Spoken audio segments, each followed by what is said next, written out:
No one wanted her. That was the truth Evelyn Moore faced as she stood alone on that Wyoming platform, watching the last lantern disappear into the pines. She'd traveled 2,000 miles to marry a man who never came.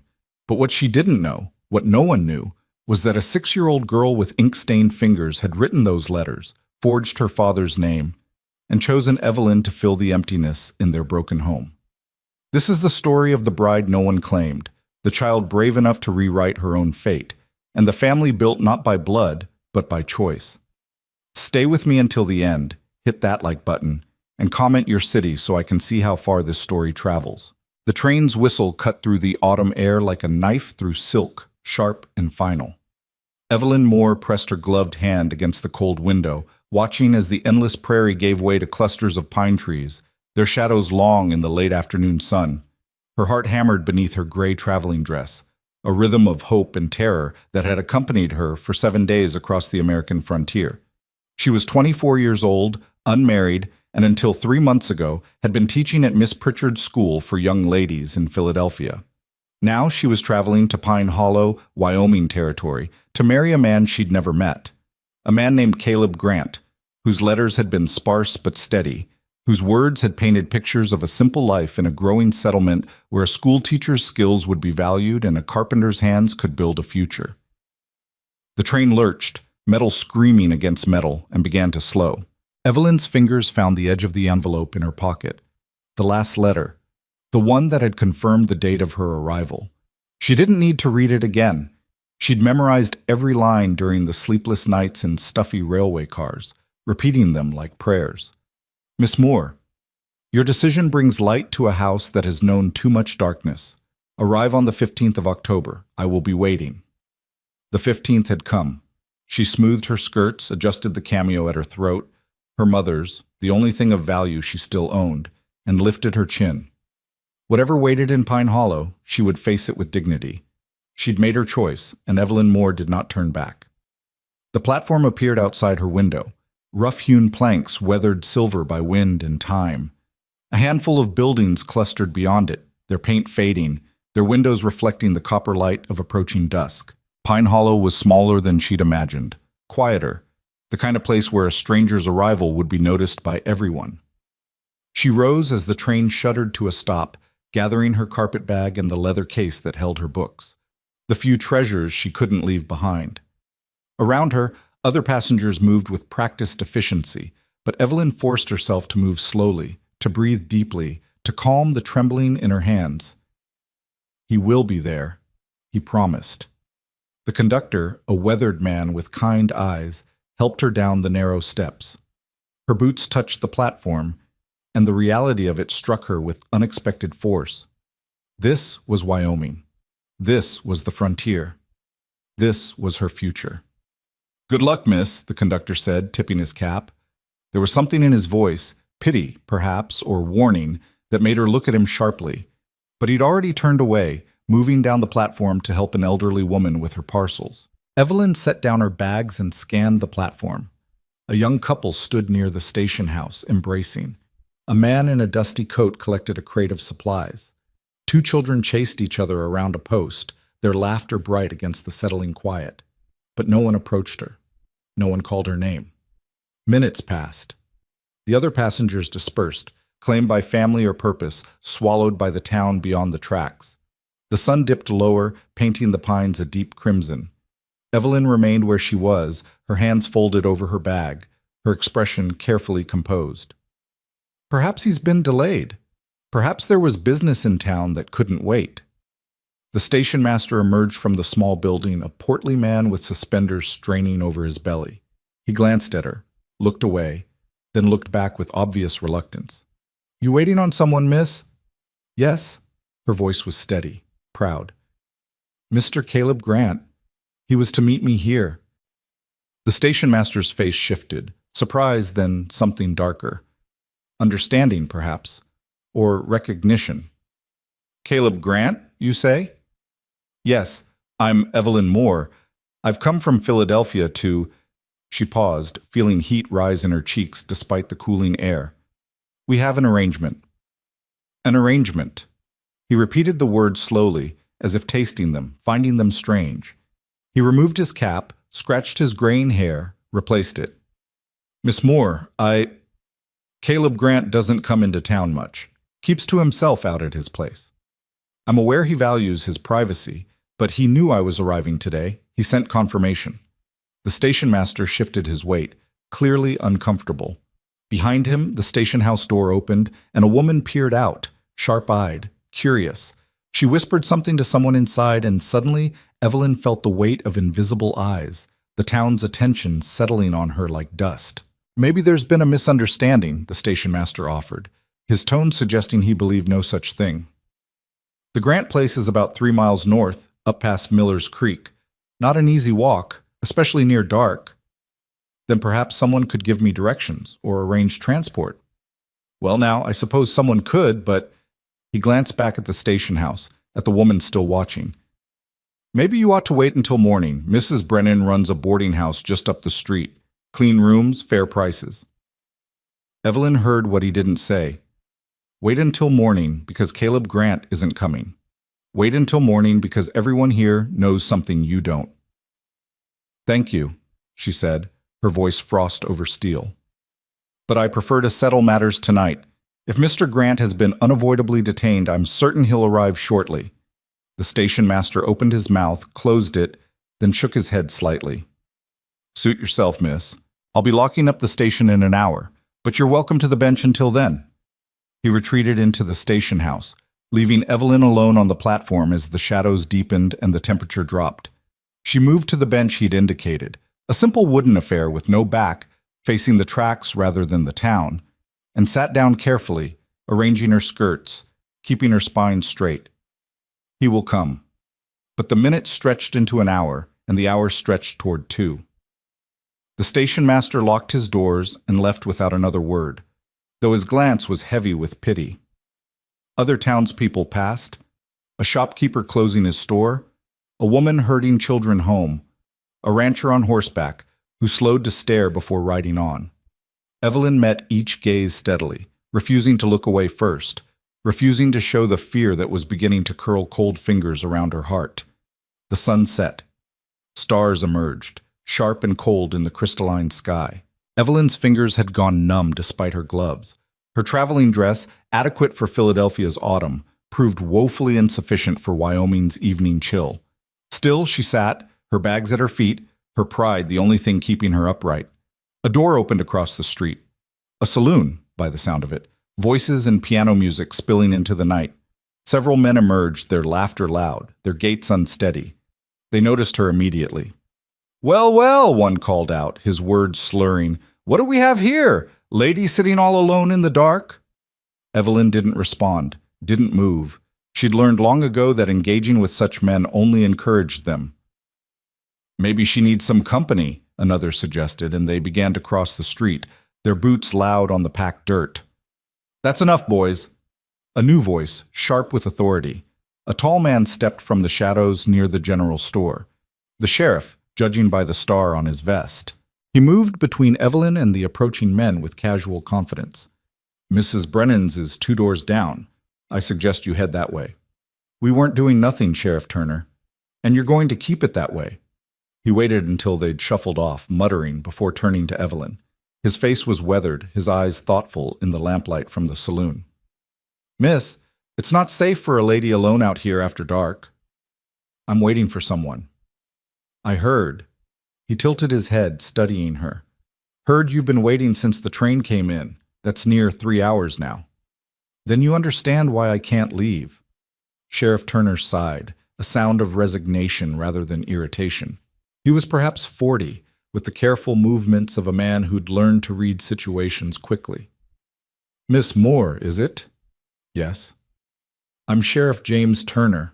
I've known Caleb Grant for 5 years since he came to Pine Hollow. He's a good man, but he's complicated. Lost his wife in childbirth, and the grief nearly broke him. Barely speaks to anyone, barely comes to town. Lives out there with his little girl, just the 2 of them." Evelyn's hands tightened on her bag. "He wrote to me, multiple letters. He asked me to come." Something shifted in the sheriff's expression. Surprise, quickly masked. "Caleb wrote to you? You're certain?" "Of course I'm certain. I have the letters." May I see them? It was presumptuous, perhaps even rude, but something in his tone made Evelyn reach into her carpetbag. She withdrew the bundle of letters, tied with a ribbon, and handed them over. The sheriff moved closer to the lamplight, reading quickly, his frown deepening with each page. "This doesn't make sense," he muttered. "Caleb hasn't... He wouldn't..." He looked up at her, and now there was genuine concern in his eyes. "Miss Moore, when did you receive the first letter?" "July." He responded to an advertisement I placed in the Matrimonial Times. "And these letters came regularly?" "Every 2 weeks. The last one confirmed my arrival date, see?" She pointed to the relevant passage, her finger trembling despite her efforts to remain calm. Sheriff Turner read it again, then shook his head slowly. "Miss, I don't know how to tell you this gently, so I'll be plain. This isn't Caleb's handwriting. I've seen his hand many times. Receipts, orders for the furniture he builds. This is neater, more careful. Caleb writes like a man who learned late and never got comfortable with it. These letters are written by someone who's had proper schooling." The world tilted. Evelyn reached for the bench behind her, needing its solidity. "That's not possible. Who else would—" "I don't know. But I do know Caleb hasn't been expecting anyone. Last time I saw him, about a week ago when he came in for supplies, he didn't mention a thing about a bride arriving." The word bride hung in the air between them, suddenly absurd. Evelyn felt something crack inside her chest. Not her heart, not yet, but the careful structure she'd built to contain her hope. She'd sold almost everything she owned to afford this journey. She'd resigned from her position, said goodbye to the few friends she had, turned her back on the only life she'd known. For letters, for promises, for a lie. "There has to be an explanation," she said, but the words sounded hollow even to her own ears. "Maybe." Sheriff Turner folded the letters carefully and handed them back. "But standing here in the cold won't find it. Mrs. Brennan's boarding house is warm, and she serves a decent supper. In the morning, I can ride out to Caleb's place with you, get this sorted." "No." The word came out sharp, final. Evelyn stood, gathering her bags. "If there's been a misunderstanding, I'll address it myself. You said his property is 3 miles north?" "Miss Moore, it's full dark now, and that road isn't safe for someone who doesn't know it. There's creek crossings, uneven ground. I can walk 3 miles. Not tonight, you can't." His voice turned firm, almost parental. "I'm not letting you wander into the wilderness alone. You'll stay at Mrs. Brennan's, and tomorrow I'll take you to Grant's place myself. That's the end of it." Evelyn wanted to argue, to insist on her independence, her right to make her own mistakes. But exhaustion was settling into her bones, and the temperature had dropped further, her breath forming small clouds in the lamplight. The sheriff was right, even if accepting his help felt like admitting defeat. "Very well," she said quietly. "Mrs. Brennan's boarding house." "Good." Relief colored his tone. He picked up her heavier bag before she could protest and gestured toward the street. "This way." They walked in silence, their footsteps echoing off the false-fronted buildings. Evelyn tried to ignore the faces in windows, the conversations that paused as they passed. The town was small enough that her presence had already become gossip, her abandonment on the platform a story to be shared over supper tables and whispered in shops. The woman who came all this way for a man who didn't want her. Mrs. Brennan's boarding house was a 2-story structure with a wide porch and lace curtains in every window.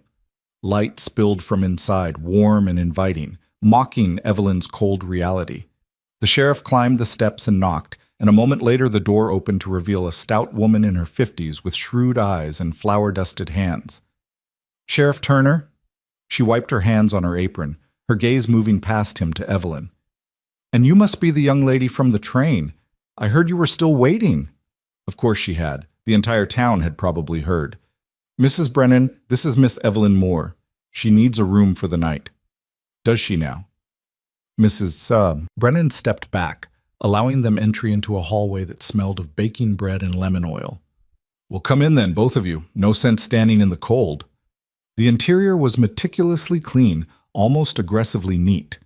Evelyn counted 4 doors off the main hallway, stairs leading up to the second floor, and a parlor to the right where 2 elderly gentlemen sat playing checkers. They looked up as she entered, curiosity naked on their faces.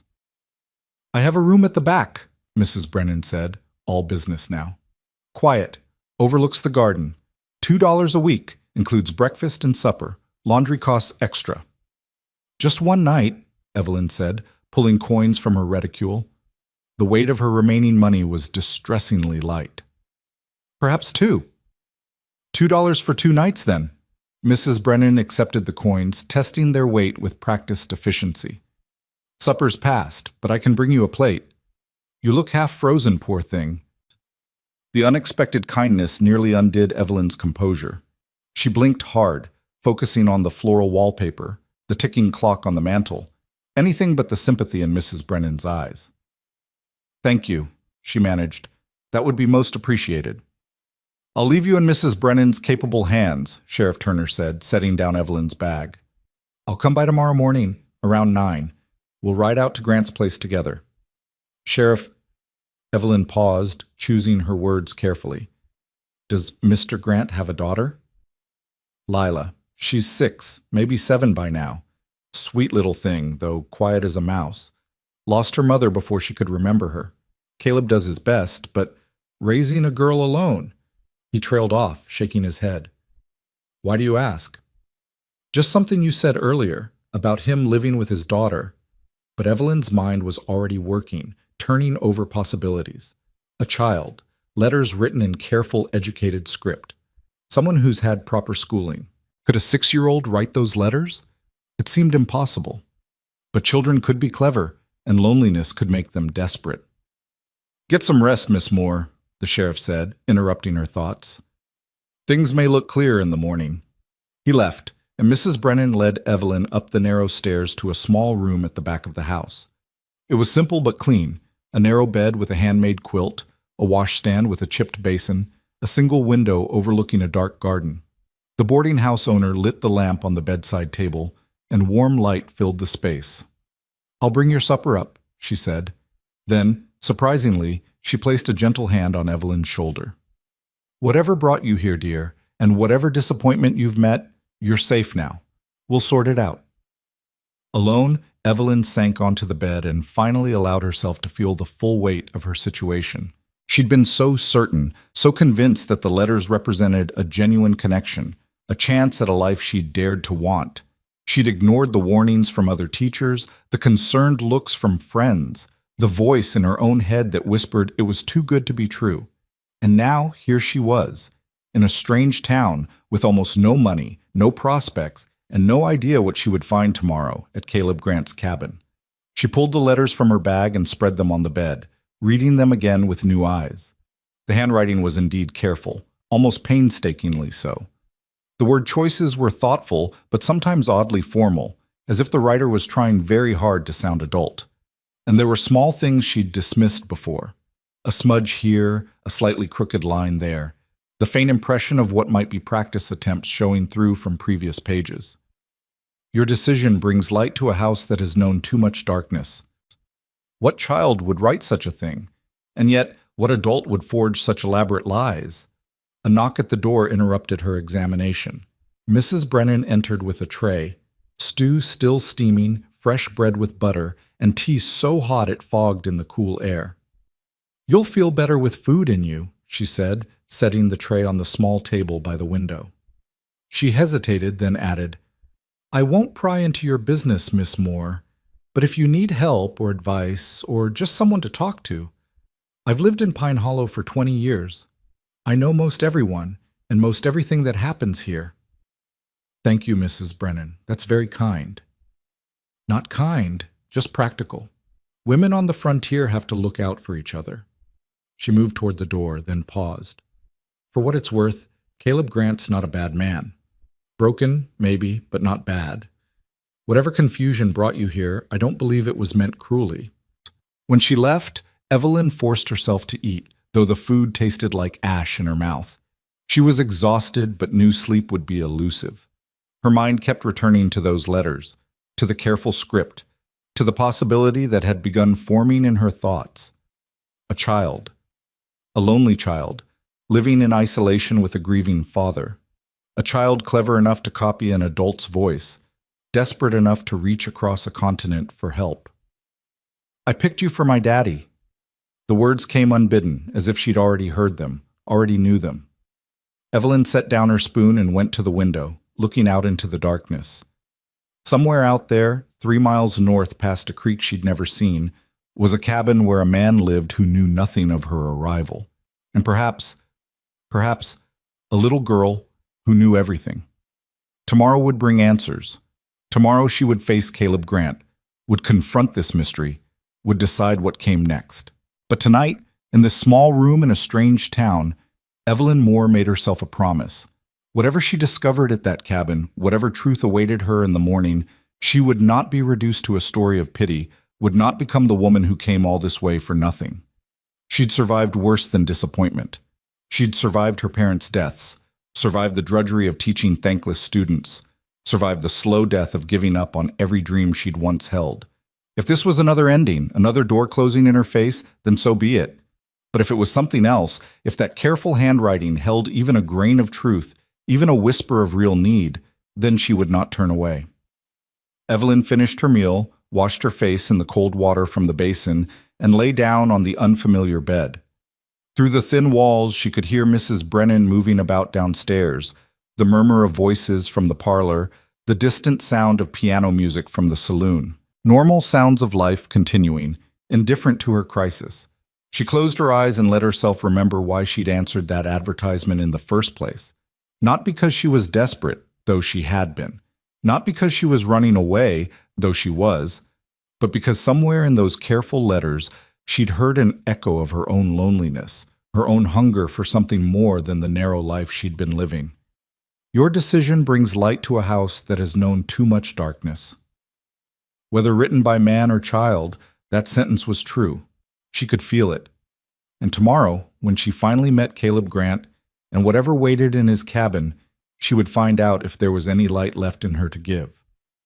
Sleep came eventually, fitful and dream-haunted.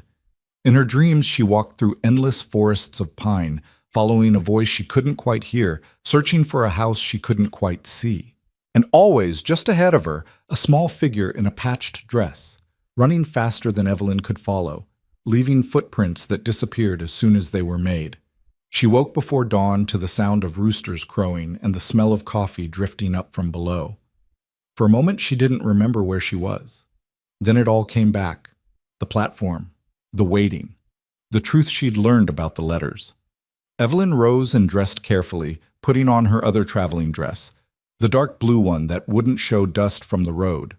She repacked her bags, checked her remaining money, and went downstairs where Mrs. Brennan had already set out breakfast for her early-rising boarders. "Sheriff Turner will be here soon," the older woman said, pouring Evelyn a cup of strong coffee. "Eat something first. It's a rough ride out to Grant's place." Evelyn managed some eggs and toast, forcing herself to eat despite the anxiety twisting her stomach. The 2 elderly gentlemen from the night before nodded politely but didn't speak, sensing perhaps that she needed silence. She was finishing her second cup of coffee when she heard horses outside. Through the window, she saw Sheriff Turner dismounting, leading a second horse, a gentle-looking mare, saddled for riding. This was it, the moment of truth. Evelyn stood, smoothed her skirts, and reached for her bags.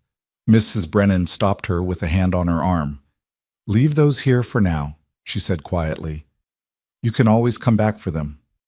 The implication hung in the air. You might need to come back. You might not be staying. "Thank you, Mrs. Brennan, for everything." Outside, the morning air was crisp and clear, the sky a brilliant blue unmarred by clouds.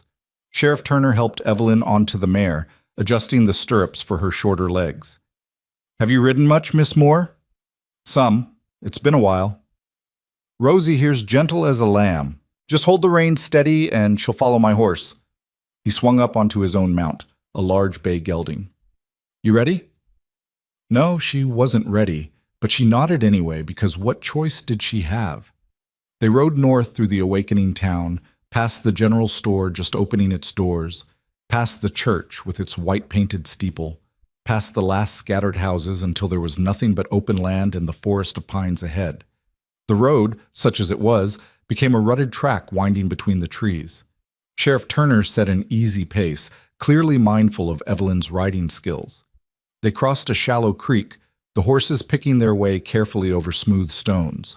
The forest deepened, pine scent thick in the cool air, birds calling from hidden branches. "About another mile," the sheriff said, breaking the silence they'd maintained since leaving town. "His cabin's in a clearing near Miller's Creek. Good spot. Sheltered from the worst winds, close to water." "Does he have neighbors?" "Not close ones. Peterson Ranch is about 2 miles east, but they keep to themselves mostly. Caleb's place is pretty isolated, which is how he likes it. And the little girl, Lila, she doesn't go to school?" Sheriff Turner's jaw tightened. "There's been talk about that. Technically, the law says children should be educated, but out here, enforcing it's another matter. Some folks think Caleb ought to send her to town for lessons, but..." He shrugged. "She seems bright enough when you see her. Shy, but bright." They rode in silence for another few minutes, the track narrowing, branches reaching overhead to form a canopy that filtered the sunlight into shifting patterns. Then the trees opened up, and Evelyn saw it. A cabin nestled at the edge of a clearing, weathered logs chinked with moss, a stone chimney at one end. Smoke rose from it, thin and gray in the morning light. Someone was home. Sheriff Turner reined in his horse, and Evelyn did the same, her heart hammering. The cabin looked solid but lonely, its single window reflecting the sky. A small barn stood behind it, and beyond that she could see the gleam of water. The creek, she supposed. It was a harsh kind of beautiful, isolated, and stark. The cabin door opened, and a man stepped out, Caleb Grant. Even from this distance, Evelyn could see the tension in his posture, the way his hand moved instinctively to his side where a working man might carry tools. He was tall, broad-shouldered, wearing rough work clothes and an expression that looked carved from the same granite as the mountains in the distance. He stared at them, motionless, as they approached. Sheriff Turner raised a hand in greeting. "Morning, Caleb. Got a situation here that needs sorting." "Turner." The voice was deep, rough with disuse. His gaze moved to Evelyn, and she saw his eyes, dark, guarded, filled with something that might have been grief or anger, or both. "Who's this?" Before the sheriff could answer, a small figure darted out from behind the cabin, moving so quickly she was almost a blur. A girl with long brown hair and braids, wearing a patched calico dress too thin for the weather. She stopped abruptly when she saw the visitors, her eyes going wide. Those eyes fixed on Evelyn with an intensity that was almost frightening in its focus. "Lila!" Caleb called, his tone sharp with warning. "Inside!" But the girl didn't move. She stood frozen, staring at Evelyn with an expression of wonder and terror and desperate hope all mixed together.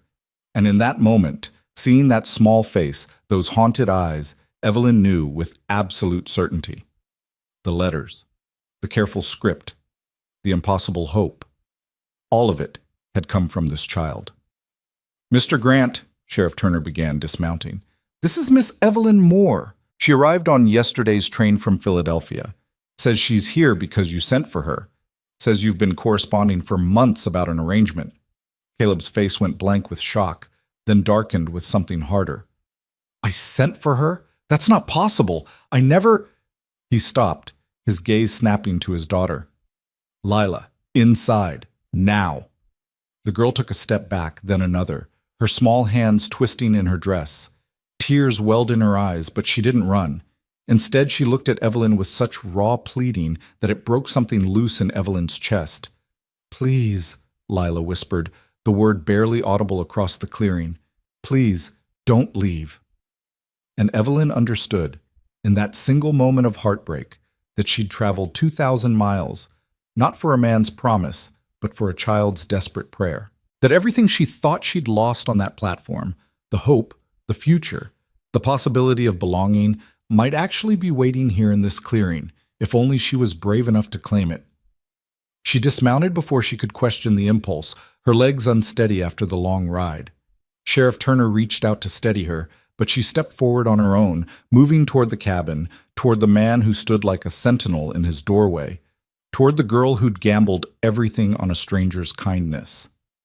"Mr. Grant," she said, her voice carrying across the clearing with a confidence she didn't feel.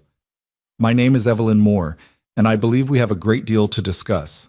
Caleb Grant's face hardened like winter ice, his jaw working as he processed her words. For a long moment, the only sound was the wind moving through the pines and the distant murmur of the creek. Then he stepped down from the porch, his boots heavy on the packed earth, and Evelyn saw him fully for the first time. He was perhaps 30, though grief had aged him in ways that had nothing to do with years. His face was all sharp angles and shadows, unshaven, weathered by sun and work. His hands were calloused and scarred, a carpenter's hands, and they hung at his sides now like weapons he didn't know whether to use. But it was his eyes that held her, dark as the forest at dusk, filled with a wariness that bordered on fury. "Sheriff," he said, never looking away from Evelyn, "I don't know what kind of scheme this is, but I never sent for anyone, never wrote to anyone, never made any arrangement." "She has letters, Caleb, signed with your name." "Then they're forgeries or mistakes." "I don't care which." His voice was rough, unused to conversation, edged with the kind of anger that comes from violation. "I want her gone." The words hit Evelyn like a physical blow, but she kept her spine straight, her chin up. She'd expected this, hadn't she? But expecting rejection and experiencing it were two different things entirely. "Mr. Grant, I understand this is a shock." "You understand nothing." He turned to Sheriff Turner, dismissing her as if she were no more significant than the wind. "Take her back to town. I don't know who she is or what she wants, but she's not staying here." "Papa, no!" Lila's voice cracked through the tension like breaking glass. She ran forward, placing herself between her father and the strangers, her small body trembling but determined. "Please, Papa, please don't send her away. I need her. We need her." Caleb's expression shifted from anger to something more complex, pain, perhaps, or recognition. He stared at his daughter, and Evelyn watched understanding dawn slowly across his features. "Lila." His voice had gone quiet, dangerous. "What did you do?" The girl's courage faltered. Tears spilled down her cheeks, but she didn't back down. "I wrote the letters, Papa. I found the paper in your desk, and I practiced and practiced until I could write nice enough. I sent them to the newspaper like Mrs. Peterson told me people did when they were lonely. I just wanted—" Her voice broke. "I just wanted someone to help, someone to stay." The silence that followed was terrible. Caleb seemed to fold inward, his shoulders sagging as if under an impossible weight. He raised one hand to his face, pressed his palm against his eyes, and when he lowered it, all the anger had drained away, leaving only exhaustion. 7 years old, he whispered. "You're 7 years old, Lila. How could you possibly—" He couldn't finish. He looked at Evelyn then, really looked at her, and she saw apology and shame and desperate weariness all tangled together. "Miss Moore, there are no words. What my daughter did was wrong, unforgivable. The deception, the cost to you, the cost was mine to pay," Evelyn interrupted quietly. "No one forced me onto that train. I came because I chose to." "You came because you were lied to, by a child who doesn't understand what she's done." He reached for Lila's shoulder, pulled her gently but firmly to his side. "She'll apologize, and then the sheriff will take you back to town. I'll pay for your return fare to Philadelphia, your lodging until the next train east. It's the least I can do." Sheriff Turner cleared his throat. "Caleb, maybe we should all go inside, talk this through properly. It's cold out here, and Miss Moore's had a long journey. There's nothing to talk through." "I think there is." Evelyn spoke before she could question the wisdom of it. 3 pairs of eyes turned to her. Caleb's hostile, the sheriff's surprised, Lila's desperately hopeful. "Your daughter didn't do this on a whim, Mr. Grant. She wrote multiple letters over 3 months. She maintained a correspondence. She convinced me of a reality that, while false in its authorship, might be true in its need. We don't need—" "Yes, you do." The words came out sharper than she intended, sharpened by her own anger and fear and the reckless courage of having nothing left to lose. "Look at her, Mr. Grant. Really look at her. She's 7 years old, living in isolation with a father who, by all accounts, barely speaks to anyone. She's clever enough to forge letters, desperate enough to reach across a continent for help, and brave enough to stand here now knowing she might be punished for it. That's not the behavior of a child who's thriving." Caleb's face darkened again, but this time there was something defensive in it, something wounded. I take care of my daughter. I don't doubt that you keep her fed and sheltered. But is she educated? Does she have friends, playmates, any contact with other children? Does she know how to read beyond what she's taught herself? Does she— Enough. His voice cracked like a whip. You know nothing about us. Nothing about what we've survived, what we've lost. You have no right. You're absolutely correct.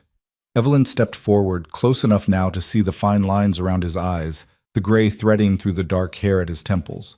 I have no right to judge you, but I do have the right to speak for myself, and here is my truth, Mr. Grant. I sold everything I owned to come here. I gave up my position, my home, my life, such as it was. I have $17 to my name and no prospects in Philadelphia worth returning to. So before you put me on that train east, answer me one question honestly. He said nothing, but his jaw tightened. Does your daughter know how to read? The silence stretched. Lila looked up at her father, biting her lip.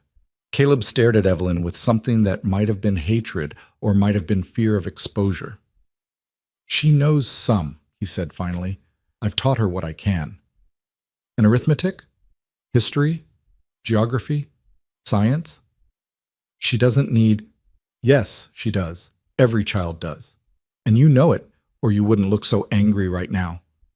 Evelyn softened her voice slightly, seeing the pain beneath his defensiveness.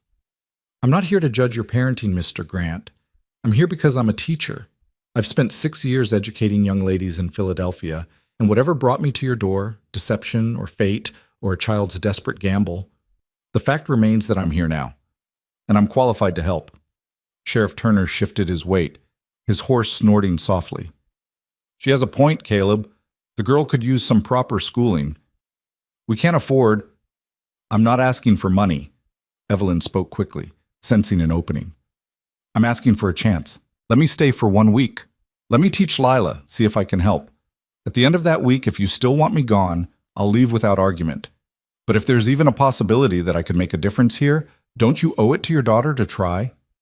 Caleb looked down at Lila, and Evelyn watched the war play out across his face. Pride fought with practicality. Anger struggled against love. The desire to maintain control battled with the undeniable truth that his daughter needed more than he could give her alone. Please, Papa. Lila's voice was small but steady. I picked her. I picked her special. I read all the letters in the newspaper, and hers was the kindest. She talked about teaching children to love learning, about making lessons fun.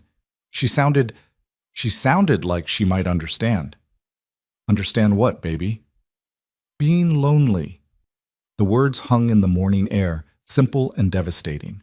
Caleb closed his eyes briefly, and when he opened them, the fight had gone out of him. 1 week, he said roughly. But you sleep in the barn. I'll clean out the tack room, make it suitable. And you teach Lila only, nothing else. You don't cook, don't clean, don't interfere with how I run my household. When the week's done, if I say you leave, you leave. No arguments. Agreed. Evelyn's heart hammered with relief and terror in equal measure. She'd bought herself 7 days. 7 days to prove her worth, to make herself indispensable, to find a place in this broken little family. It was more than she'd had 5 minutes ago. Sheriff Turner exhaled slowly, clearly relieved to have avoided further conflict. I'll ride back to town. Let Mrs. Brennan know to hold Miss Moore's things for now. Caleb, I trust you'll behave like a gentleman. She'll be perfectly safe. The words were stiff but sincere. Caleb extended his hand to the sheriff, shook it firmly. Thank you for bringing her out, and for not making this harder than it needed to be. Just try to make it work, both of you. That little girl deserves a chance. Sheriff Turner tipped his hat to Evelyn. Good luck, Miss Moore. You'll need it. He rode away, and Evelyn was left standing in the clearing with a man who resented her presence and a child who'd gambled everything on her arrival. The silence felt heavy, uncomfortable. Caleb stood with his hand on Lila's shoulder, his expression unreadable. Lila stared at Evelyn with barely contained joy, as if afraid that blinking might make her disappear. The barn's around back, Caleb said finally. I'll show you where you'll sleep. Lila, go inside and start on your chores. But Papa! Now, Lila. The girl hesitated, then ran to Evelyn and wrapped her thin arms around her waist in a sudden, fierce embrace. Thank you, she whispered. Thank you for staying. Thank you for not being angry at me. Evelyn bent down, cupping the small face in her hands. Up close, she could see the hunger in those eyes, the desperate need for connection that must have driven her to such lengths. I'm not angry, Lila. I'm impressed. What you did took remarkable courage.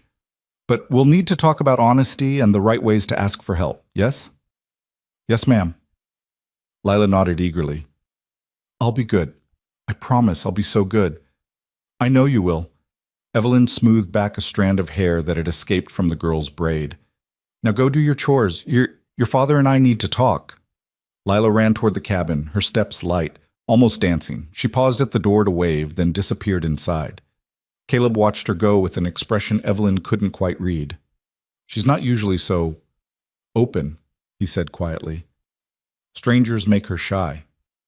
I'm not a stranger to her. Not really. She's been living with my letters for months. Letters she thought I wrote.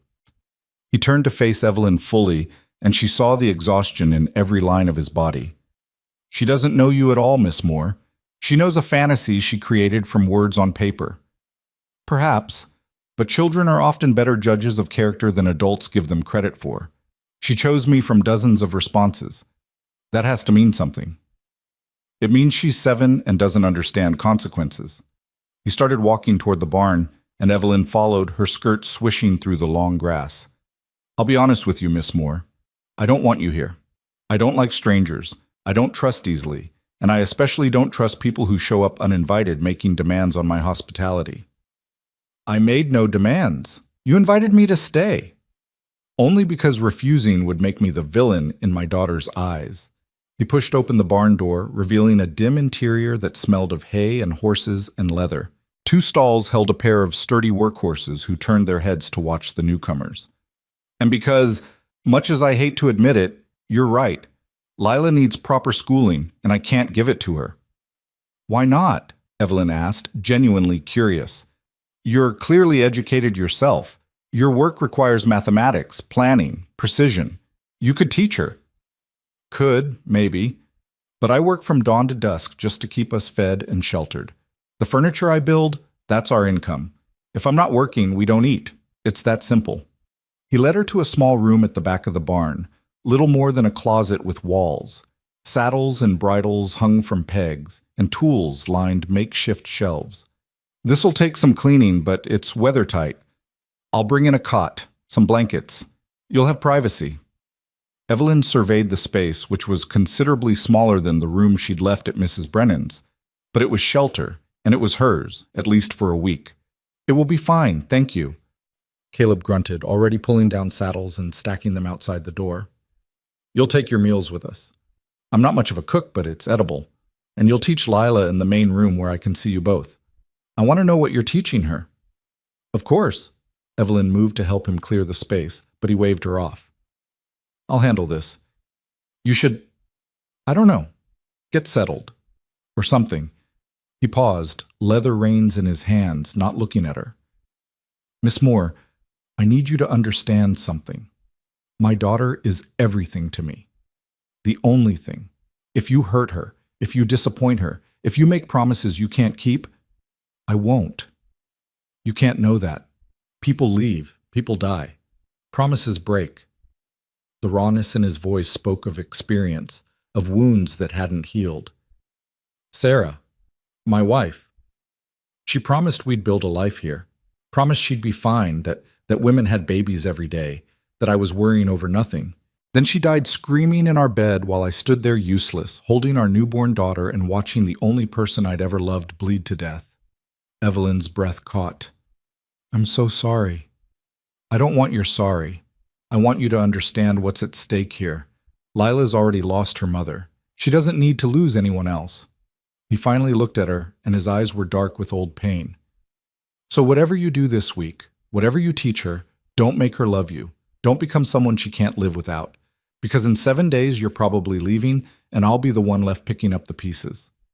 And if I don't leave, you will. They always do. He turned back to his work, dismissing her. I'll have this ready in an hour. Until then, you can wait in the cabin if you want. Lila would probably enjoy the company. Evelyn left him to his labor and crossed the clearing to the cabin. The door was slightly ajar, and she pushed it open carefully, not wanting to intrude. The interior was dim after the bright morning sun, but her eyes adjusted quickly. It was a single large room with a sleeping loft above, reached by a ladder. A stone fireplace dominated one wall, with a black kettle hanging from an iron hook. A rough-hewn table with 2 chairs sat near the single window, and a rocking chair occupied the corner nearest the fire. Shelves held dishes, supplies, tools. Everything was functional, utilitarian, without a single decorative touch except for a faded quilt folded over the rocking chair. Lila sat on the floor near the fireplace, a rag in one hand and a small pile of potatoes beside her. She looked up as Evelyn entered, her face brightening immediately. "Papa says I have to peel these for supper. Do you want to help? We could talk while we work." Evelyn remembered Caleb's words. You don't cook, don't clean, don't interfere. But surely sitting with a child while she worked wasn't interference.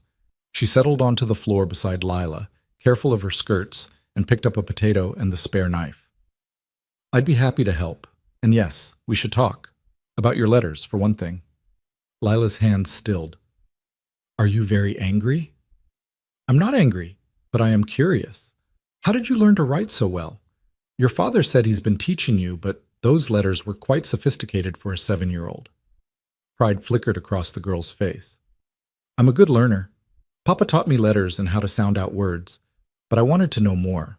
So when he goes to town, he brings me books. Old ones from people who don't want them anymore. I read everything. Mrs. Peterson, she lives at the ranch. She gave me some paper and pencils last year for my birthday. She said every child should know how to write proper letters. And you used that paper to write to me." "I practiced first, so much practice. I filled up all the papers Mrs. Peterson gave me, then I had to use Papa's work papers when he wasn't looking. I wanted to sound like a grown-up so you'd take it seriously, so you'd want to come." Lila set down her potato, her small face grave. "I know it was wrong to lie. Papa always says lying is about the worst thing you can do. But I didn't know what else to do. He won't listen when I try to talk to him about needing help. He just says we're fine, we don't need anyone. But we're not fine, Miss Moore. We're so lonely it hurts." The simple honesty of it broke Evelyn's heart. "Tell me about your days here. What's it like?" "Papa works all the time. He builds things, tables, chairs, cabinets. People from town come to order them, or he takes them to sell at the general store. While he works, I'm supposed to do chores and read my books and stay quiet so I don't disturb him. Sometimes Mrs.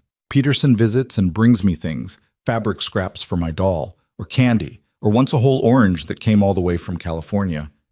But mostly it's just Papa and me, and he doesn't talk much. He's sad all the time, even when he smiles." "Do you remember your mother at all?"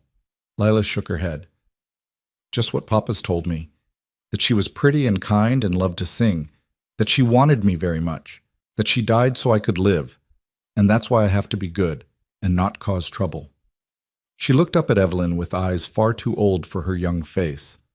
"Sometimes I think Papa looks at me and sees her dying. I think maybe that's why he keeps so quiet, because I remind him of the worst day of his life." "Oh, sweetheart, no." Evelyn set down her knife and pulled the girl close. "I don't know your father well, but I saw his face when he looked at you today. You're not a reminder of loss to him. You're everything he has left to love. He's just lost." Grief can do that to people. It can make them forget how to live, how to open up, how to let anyone else in. That's why I needed you to come. Lila's voice was muffled against Evelyn's shoulder. "I thought maybe if there was someone else here, someone who could talk to Papa and teach me and maybe make us feel less lonely, maybe we could be happy again, or happy for the first time since I never knew us when we were happy before." That's a heavy burden for a 7-year-old to carry. "I'm 8 next month, and Papa says I'm very mature for my age." Evelyn smiled despite the ache in her chest. "I don't doubt that. But maturity doesn't mean you have to solve adult problems by yourself. What you did, writing those letters, bringing me here, it was brave and clever, but also dangerous. Do you understand that? Because you might have been bad? Yes. Or because the situation could have turned out very differently. Your father could have refused to let me stay even for a week. I could have been angry enough to demand compensation I knew you couldn't provide. There are many ways this could have gone wrong. But it didn't." Lila pulled back, her face earnest. "You're here. You're staying for a whole week. And maybe if you're really helpful and Papa sees how much better everything is with you here, He'll let you stay longer, maybe forever. Lila, I need you to understand something important. I'm grateful for this opportunity, truly. But your father made it very clear that this is temporary. I can't promise I'll stay beyond the week we've agreed to. I can't promise anything except that I'll do my best to teach you well while I'm here. But you want to stay, don't you? You don't have anywhere else to go. The blunt truth of it stung. That's not the point. The point is you need us as much as we need you. Lila's voice was matter of fact, without judgment. You came all this way because you were lonely too. You answered Papa's advertisement, my advertisement, because you wanted a home and a family and a place to belong. I read it in your letters, how you talked about wanting to make a difference, wanting to matter to someone. So maybe this is where you're supposed to be. Maybe I picked you, because somehow I knew. Evelyn stared at this extraordinary child, this 8-year-old philosopher with ink-stained fingers and hope in her eyes. You're very wise for someone so young. Mrs. Peterson says that too. She says I'm an old soul. Lila picked up her potato again, resuming her peeling with practiced efficiency. Will you really teach me? Proper lessons, like you gave those girls in Philadelphia? Even better. Those girls often didn't want to learn. They were there because their parents insisted. But you, Lila Grant, you're hungry for knowledge. That makes all the difference. Evelyn returned to her own potato, falling into a comfortable rhythm. We'll start tomorrow with an assessment to see what you already know. Then we'll create a curriculum that covers reading, writing, arithmetic, history, basic science, and geography. Does that sound acceptable? It sounds wonderful. Lila's smile could have lit the dim cabin. Will you teach me about other places? I want to know what Philadelphia looks like, and New York, and all the cities I've only read about in books. I'll teach you about everywhere I've been, and many places I haven't. We'll look at maps together, trace routes across continents, imagine ourselves in London and Paris and Rome. I can't imagine anything better. They worked in companionable silence for a while, peeling potatoes and cutting them into chunks for whatever meal Caleb would prepare later. Through the window, Evelyn could see him emerging from the barn, carrying an armload of tools. He looked toward the cabin, his expression unreadable from this distance, then headed toward a work shed she hadn't noticed before. He's probably going to work on Mr. Harrison's table, Lila said, following her gaze. He promised it by next week, and he's worried he won't finish in time. He worries about that a lot, disappointing people, not meeting his promises. That's why he was so upset about the letters. Not just because I lied, but because now someone's disappointed because of him, even though it wasn't really his fault. Your father seems like a good man carrying too much responsibility alone. He is good. He's just sad and scared and doesn't know how to be different. Lila set aside the last peeled potato and stood, wiping her hands on her apron. I should start the fire for supper. Papa likes it ready when he comes in so he doesn't have to stop working any longer than necessary. Do you do this every day? The cooking, I mean. Most days. Papa showed me how when I was little. He says a woman needs to know how to keep a house. She paused, adding with perfect innocence. That's why I thought he'd want a wife. For the cooking and cleaning and company. I didn't understand he was too sad to want those things. Evelyn helped gather kindling, watching as Lila efficiently built up the fire. The girl moved with the confidence of long practice, clearly accustomed to managing household tasks far beyond her years. It was impressive and heartbreaking in equal measure. Miss Moore? Lila asked as she hung the pot of potatoes over the fire. What should I call you? Miss Moore feels very formal for someone who's going to be teaching me every day. What would you like to call me? Could I call you Miss Evelyn? That sounds friendlier, like we're family, almost. Miss Evelyn would be perfect. They spent the rest of the morning together, Lila chattering about her books and her dreams, while Evelyn listened and observed. The girl was indeed remarkably bright, her vocabulary extensive, her curiosity boundless. She'd taught herself to read beyond basic comprehension, and her questions ranged from the practical, how did trains work, to the philosophical. Why did some people have so much while others had so little? Around noon, Caleb appeared in the doorway, his shirt dusty with sawdust, his face tired. He glanced between Lila and Evelyn, seeming surprised to find them sitting together at the table, a battered primer open between them. Just checking that everything's acceptable, he said gruffly. Very acceptable, Papa. Miss Evelyn's been telling me about Philadelphia, and she says tomorrow we'll start real lessons with a proper curriculum and everything. That's good. That's good. He shifted his weight, clearly uncomfortable. I should get back to work. Lila, don't bother Miss Moore too much. She's not bothering me at all, Evelyn assured him. She's been helping me understand what she already knows so I can plan appropriately. Caleb nodded, already backing toward the door. But Lila jumped up, running to him. Papa, aren't you going to eat lunch? I'll take some bread and cheese to the workshop. I need to keep working. But you always say we should eat proper meals together when we can. There was a pleading note in Lila's voice that Evelyn hadn't heard before. Miss Evelyn's here now. We could all eat together. It would be nice. Caleb's jaw tightened. He looked at Evelyn, then back at his daughter, clearly trapped between his desire to maintain distance and his inability to deny Lila anything. I suppose I could take a short break. They ate simple fare. Bread, cheese, some dried apples. Sitting around the small table in uncomfortable silence, Caleb kept his eyes on his plate, eating with mechanical efficiency. Lila kept trying to spark conversation, telling her father about the lessons planned for tomorrow, but his responses were monosyllabic at best. Finally, Evelyn broke the tension. Mr. Grant, I wanted to thank you for preparing the space in the barn. I'm sure it was an inconvenience, and I appreciate the effort. He looked up, surprise flickering across his face, as if he'd forgotten she could speak.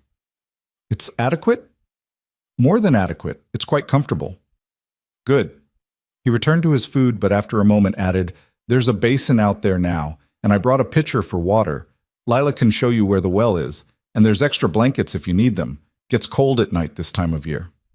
Thank you. That's very thoughtful. Another silence. Then Lila, bless her, tried again. Papa, Miss Evelyn says she can teach me about geography and history and all sorts of things you don't have time to teach. Isn't that wonderful? Very wonderful, Caleb agreed, but his tone was flat. And maybe she could help you too sometimes, with reading orders or keeping accounts or… Lila! The warning in his voice was clear. Miss Moore is here to teach you, not to work for us. Don't ask for more than what's been agreed. I was just thinking, I know what you were thinking. But this isn't permanent, baby. You understand that, right? Miss Moore has her own life, her own plans. She's doing us a kindness by staying this week, but then she'll need to return to her real life. Evelyn saw the hope drain from Lila's face, replaced by stubborn determination. But what if she doesn't want to leave? What if she likes it here? It doesn't matter what any of us want. Life isn't about want. It's about reality, and reality is that Miss Moore belongs somewhere else. He pushed back from the table, his meal barely touched. I need to get back to work. Thank you for lunch. He was gone before either of them could respond, the door closing with deliberate care. Not a slam, but a statement nonetheless. Lila stared after him, her eyes bright with unshed tears. He's trying to protect you, Evelyn said gently. He doesn't want you to hope for something that might not happen. But it could happen. If we show him how good it is with you here. If we prove we're better as 3 instead of 2. Lila, listen to me. Your father is right. I can't make promises about staying. But what I can promise is that this week I'll give you my full attention and effort. I'll teach you as much as I possibly can. And whatever happens after that, you'll have those lessons, that knowledge. No one can take that away from you. It wasn't enough. Evelyn could see it in the girl's face, the disappointment and frustration. But Lila was learning, even now, one of life's hardest lessons, that wanting something desperately doesn't make it so. They cleaned up the lunch dishes together, and then Evelyn suggested they use the afternoon to prepare materials for the next day's lessons. Lila brightened somewhat at this, eager to help, and they spent hours creating makeshift teaching aids from whatever materials they could find. Scraps of paper became alphabet cards. A stick and some ash from the fireplace created a makeshift slate. Lila's worn books were organized by subject and difficulty. As the afternoon shadows lengthened, Evelyn became aware of the rhythmic sound of sawing and hammering from Caleb's workshop. The man was as good as his word. He worked ceaselessly, pausing only when absolutely necessary. It was both admirable and concerning. No one could maintain such a pace indefinitely without breaking. As evening approached, Lila began preparing supper. a stew using the potatoes they'd peeled earlier, along with some preserved meat and vegetables from the root cellar. Evelyn offered to help, but remembered Caleb's restrictions and instead busied herself organizing her few belongings in the barn room. It was indeed comfortable, surprisingly so. Caleb had brought in a decent cot with a thick mattress, several quilts, a small table and chair, and even a lantern with extra oil. The space was clean and private, smelling of hay and leather, but not unpleasantly so. She could hear the horses shifting in their stalls, their presence somehow comforting. She was hanging her spare dress on a peg when Lila appeared in the doorway, her face anxious. "Supper's ready, Miss Evelyn. Will you come eat with us?" "Of course." They walked back to the cabin together as dusk settled over the clearing. Through the workshop window, Evelyn could see lamplight and Caleb's silhouette bent over his work. Lila hesitated, then ran to knock on the workshop door. "Papa, supper's ready." "I'll eat later," came the muffled response. "But Papa, you need to eat while it's hot. And Miss Evelyn's here, it's not polite to—" The door opened and Caleb stood framed in lamplight, exhaustion carved into every line of his face. "Lila, I said I'll eat later, don't argue." "Please? Just this once? I made it specially, and I want us all to eat together like a proper family." "We're not a family." The words came out harsh, too harsh, and Evelyn saw him immediately regret them. But the damage was done. Lila's face crumpled, and she turned and ran toward the cabin, tears streaming. Caleb closed his eyes, his hand gripping the doorframe. "I didn't mean—" "I know what you meant," Evelyn said quietly. "You meant to protect her from hoping, but Mr. Grant, she's going to hope anyway. Children always do. The question is whether you let her hope alone or whether you have the courage to hope with her." "Hope for what? For you to stay? That's not happening, Miss Moore. In 6 days you'll leave, and we'll go back to how things were." "Will you? Or will Lila remember this week for the rest of her life?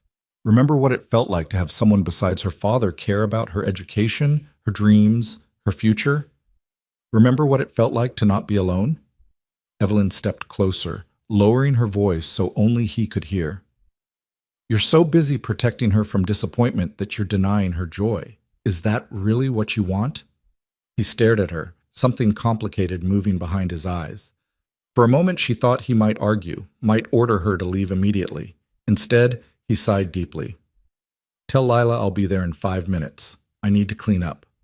He closed the door, leaving Evelyn alone in the gathering darkness. She hurried back to the cabin, where she found Lila sitting by the fire, wiping her eyes with her apron. "He's coming," Evelyn said softly. "He just needs a few minutes." "He hates me." "Oh, sweetheart, no. He loves you more than anything in this world. He's just scared." "Scared of what?" "Of losing you. Of failing you. Of not being enough." Evelyn knelt beside the girl, smoothing back her hair. "Your father lost someone he loved very much. That kind of loss changes people.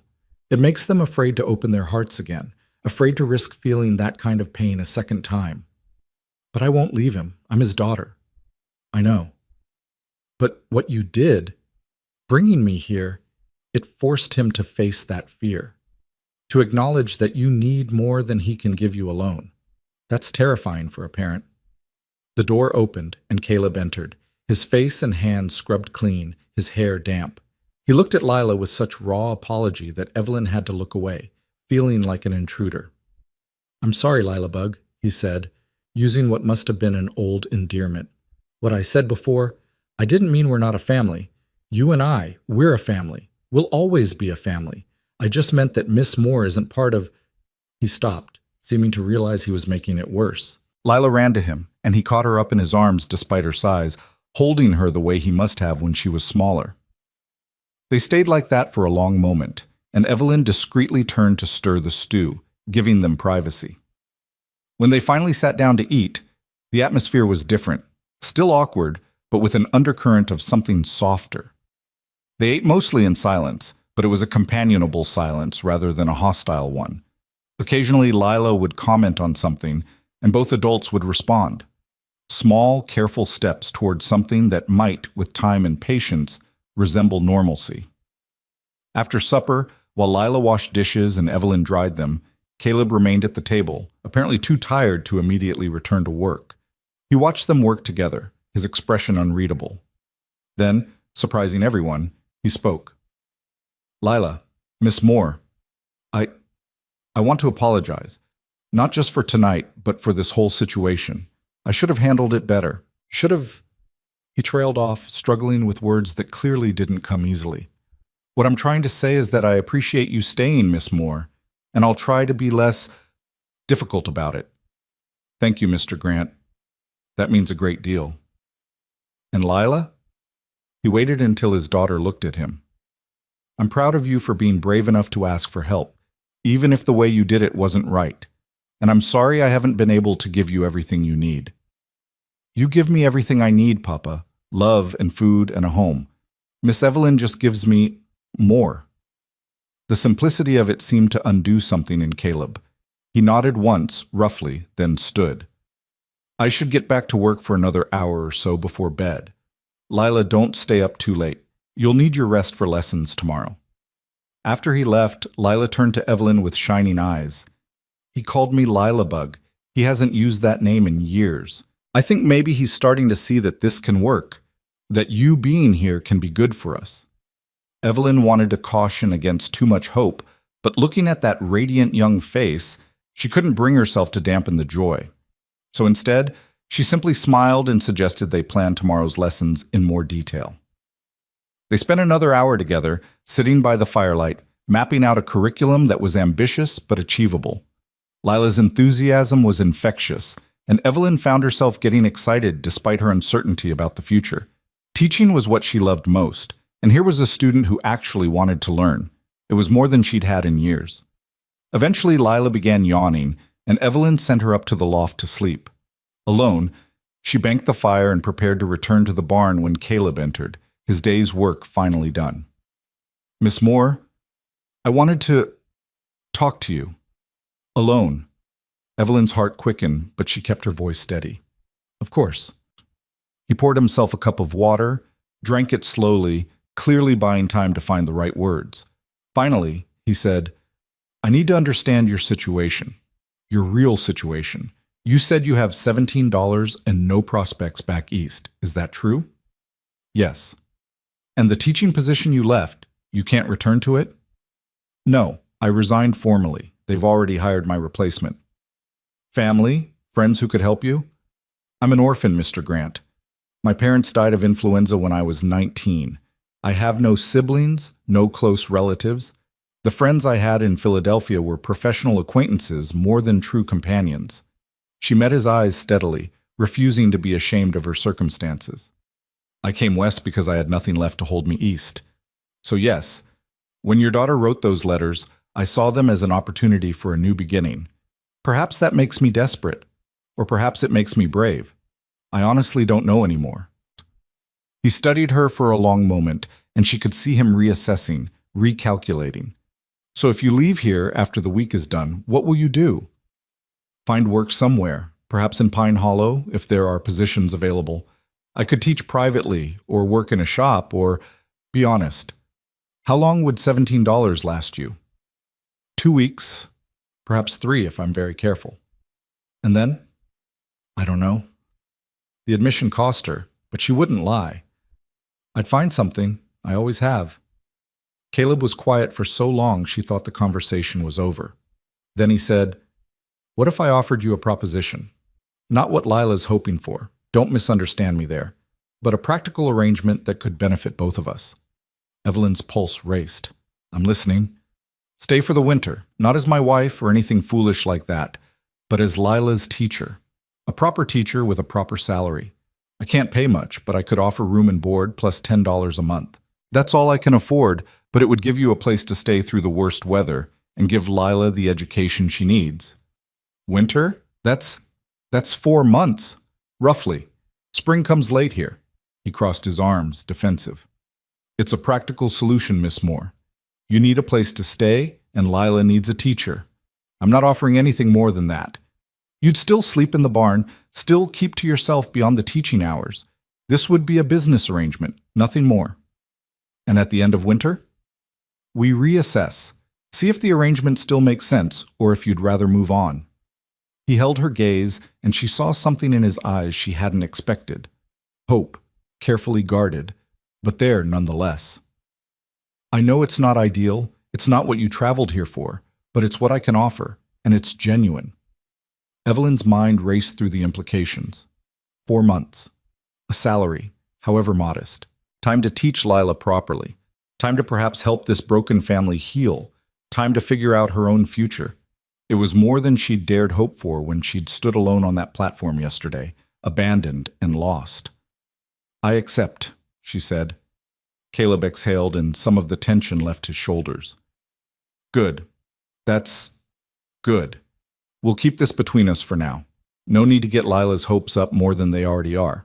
At the end of the week, if things are going well, we'll tell her about the extended arrangement. Mr. Grant, Caleb, if you're going to be here for months, you might as well use my given name. When we're alone, at least. Caleb, then. I want you to know that I'll honor the boundaries you've set. I'm not here to disrupt your life or to force myself into places I'm not wanted. I'm here to teach your daughter and earn my keep, that's all. I know. He moved toward the door, then paused. But, Miss Moore, Evelyn, if you do stay, if this arrangement works, try not to become too important to her. Try not to let her love you too much. Because when you eventually leave, as you will, it'll destroy her. And I don't know if I can put her back together again.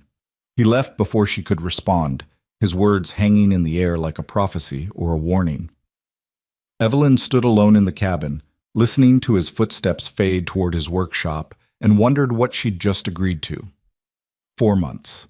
120 days to prove herself useful, to teach a hungry mind, to perhaps, despite all warnings and wisdom, become part of something larger than her own lonely existence. She returned to the barn, to her small room with its comfortable cot and the sound of horses breathing in the darkness. Tomorrow would bring lessons and careful negotiations of boundaries. Tomorrow would test whether a teacher, a carpenter, and a clever child could build something lasting from the fragments of their separate loneliness. But tonight, for the first time since stepping off that train, Evelyn Moore allowed herself to feel something dangerously close to hope. The morning arrived cold and clear, frost glittering on the grass like scattered diamonds. Evelyn woke to the sound of Caleb already at work in his shop, the rhythmic rasp of his saw a steady heartbeat beneath the silence. She dressed quickly in the chilly air, splashed icy water on her face from the basin, and made her way to the cabin where Lila was already awake, sitting at the table with her worn primer open before her. "I've been practicing my letters," the girl announced proudly, showing Evelyn a slate covered in careful script. "I want to be ready for proper lessons." "You're more than ready," Evelyn assured her, genuinely impressed by the girl's dedication. "Now, let's see what you really know." They spent the morning in assessment, and with each passing hour, Evelyn's admiration grew. Lila could read at a level far beyond her years, her comprehension remarkable. Her arithmetic was shakier. Caleb had taught her basic addition and subtraction, but nothing more complex, and her knowledge of history and geography was spotty, gleaned entirely from whatever books had happened to come her way. But her hunger to learn was boundless, her questions insightful, her memory exceptional.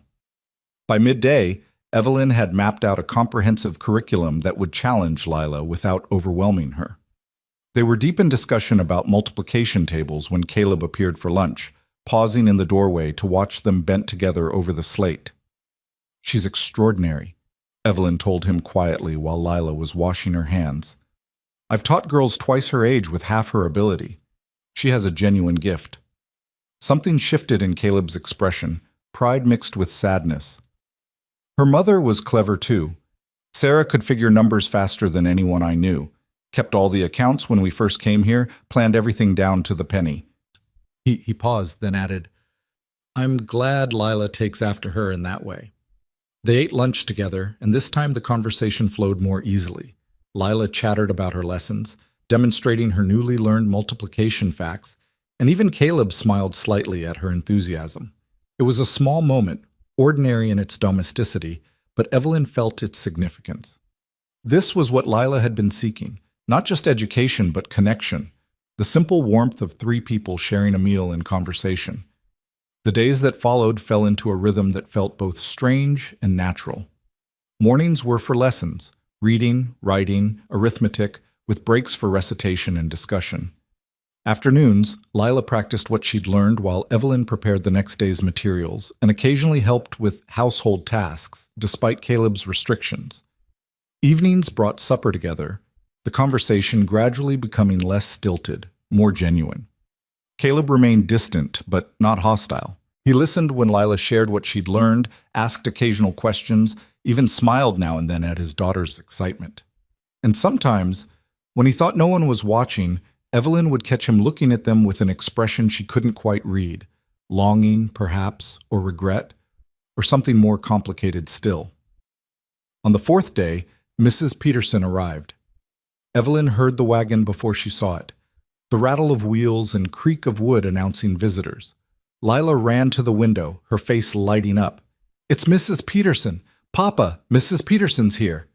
Caleb emerged from his workshop, wiping sawdust from his hands, his expression guarded. A stout woman in her 50s climbed down from the wagon with surprising agility, her sharp eyes taking in everything, the cabin, the workshop, and especially Evelyn, who'd stepped outside with Lila. "Caleb Grant," Mrs. Peterson called, her voice carrying authority. "I heard interesting news in town yesterday. Thought I'd come see for myself if the gossip was true." "Margaret," Caleb nodded stiffly. "What gossip would that be?" "That you've taken in a mail-order bride, that she arrived unexpected and you're keeping her in your barn." Mrs. Peterson's gaze fixed on Evelyn, assessment clear in every line of her weathered face. "You must be Miss Moore." "I am, though I'm not a mail-order bride, precisely.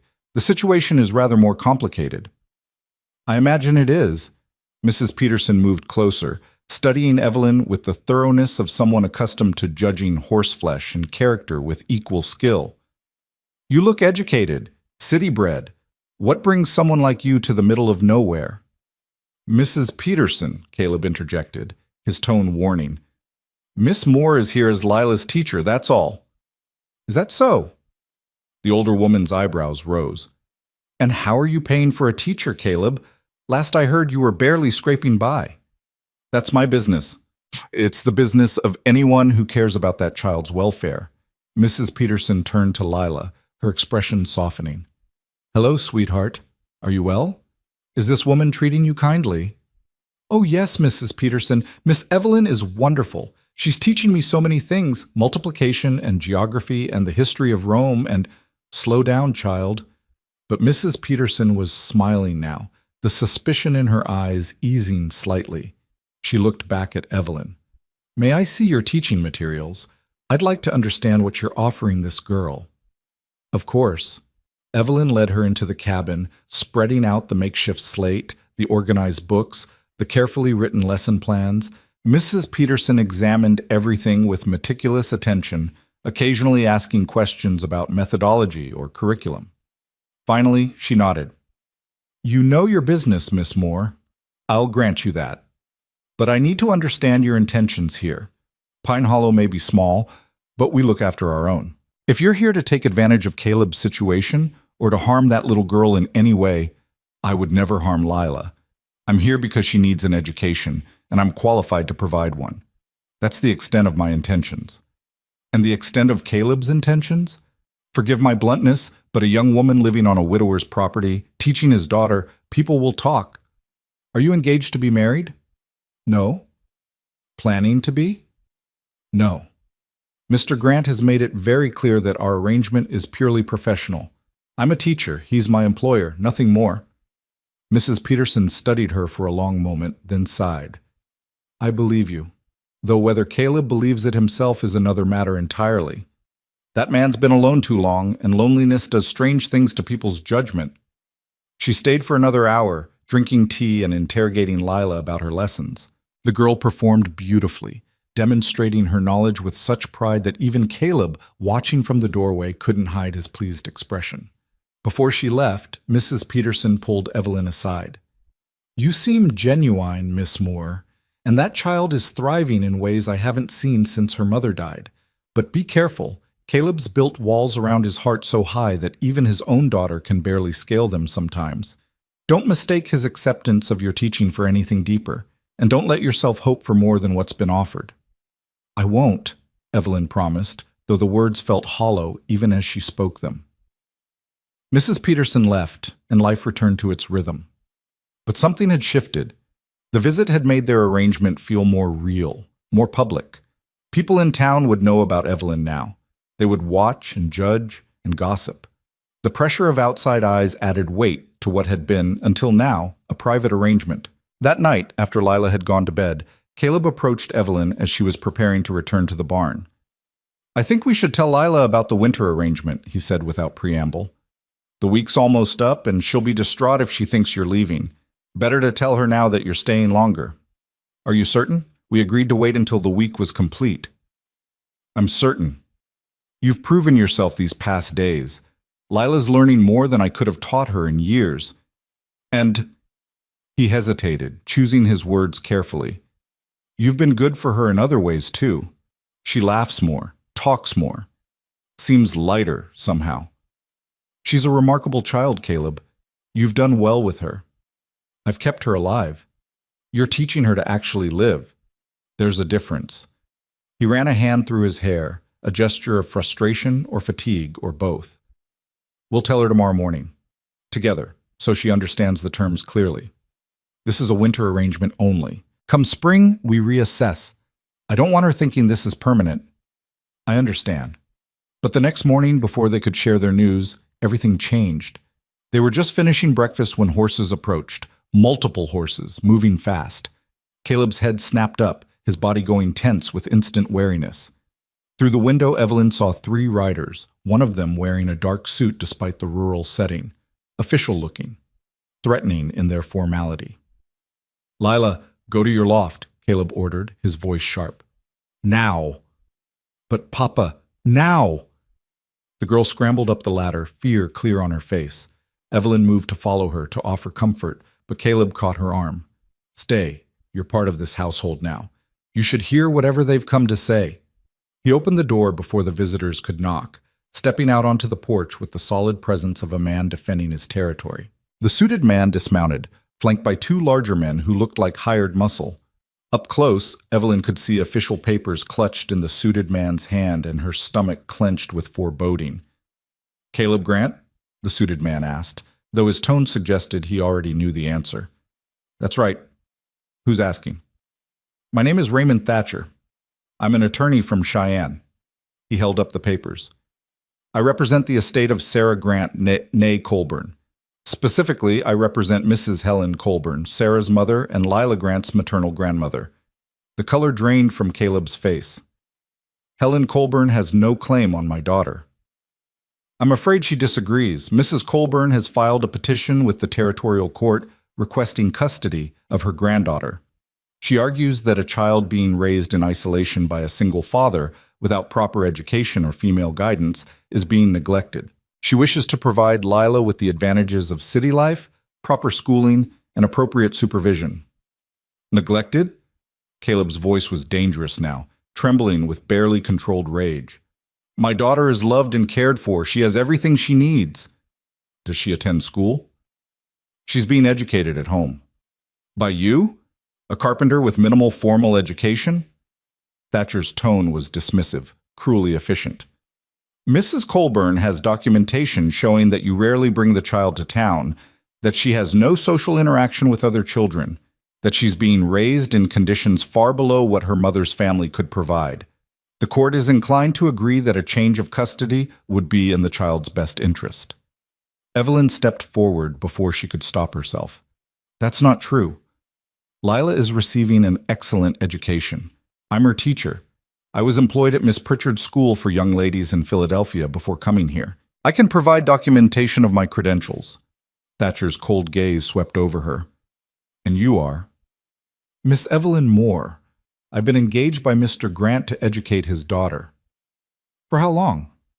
"Since—" Evelyn glanced at Caleb, making a split-second decision. "Since early summer. I've been working with Lila for months now." It was a lie, but a necessary one. If Thatcher knew she'd only been here a few days, it would support his argument that Caleb had scrambled to find a teacher only after legal action had been threatened. "I see." Thatcher made a note on his papers. "And you reside where exactly?" "On the property. Inappropriate quarters, naturally. Naturally. His skepticism was palpable. Mr. Grant, regardless of recent changes to your household, the court date is set for 2 weeks from today in Pine Hollow. Judge Morrison will hear arguments from both sides and make a determination about Lila's future. Mrs. Colburn will be arriving from Cheyenne with character witnesses and documentation of her suitability as a guardian. I suggest you obtain legal representation and prepare your defense. Good day. He remounted, and the three men rode away, leaving silence in their wake. Caleb stood frozen on the porch, his face ashen, his hands clenched into fists at his sides. From inside the cabin came a small, broken sound, Lila crying. Evelyn moved past Caleb and found the girl huddled in the corner of her loft, her face buried in her arms. Lila, sweetheart, they're going to take me away. The words were muffled, but audible. That lawyer man, he's going to make me go live with Grandmother Colburn, and I'll never see Papa again. That's not going to happen. We won't let it happen. How can we stop them? They have a judge and lawyers and everything. Lila looked up, her face streaked with tears, her eyes wild with terror. I don't even know Grandmother Colburn. Mama never talked about her. Why does she want me now? Evelyn had no good answer to that question. Instead, she gathered the trembling child into her arms and held her while she sobbed. Below, she could hear Caleb pacing, his boots heavy on the wooden floor. The sound of a man trapped, desperate, searching for solutions that didn't exist. After a while, Lila cried herself out and fell into exhausted sleep. Evelyn climbed down from the loft to find Caleb sitting at the table, his head in his hands, looking more defeated than she'd thought possible. Caleb, don't. His voice was raw. Don't tell me it'll be fine. Don't tell me we'll fight this. I know what this is. Helen Colburn has money, influence, everything I don't have. She can give Lila tutors and music lessons and fancy dresses. What can I give her? A cabin in the woods and a father who barely speaks? You can give her love, stability, a home where she's wanted for herself, not as some prize to be claimed. That won't matter to a judge. They'll look at what she wrote, that Lila's isolated, uneducated, neglected, and they'll look at me, a widower barely making ends meet, no wife to help raise her, working all hours just to survive. Then they'll look at Helen Colburn, wealthy widow, fine house in Cheyenne, respectable position in society. Who would you choose? I'd choose the parent who actually loves the child. Love doesn't pay for schooling or dresses or a future. He looked up at her then, and his eyes were haunted. Sarah begged me, before she died, made me promise I'd never let her mother have Lila.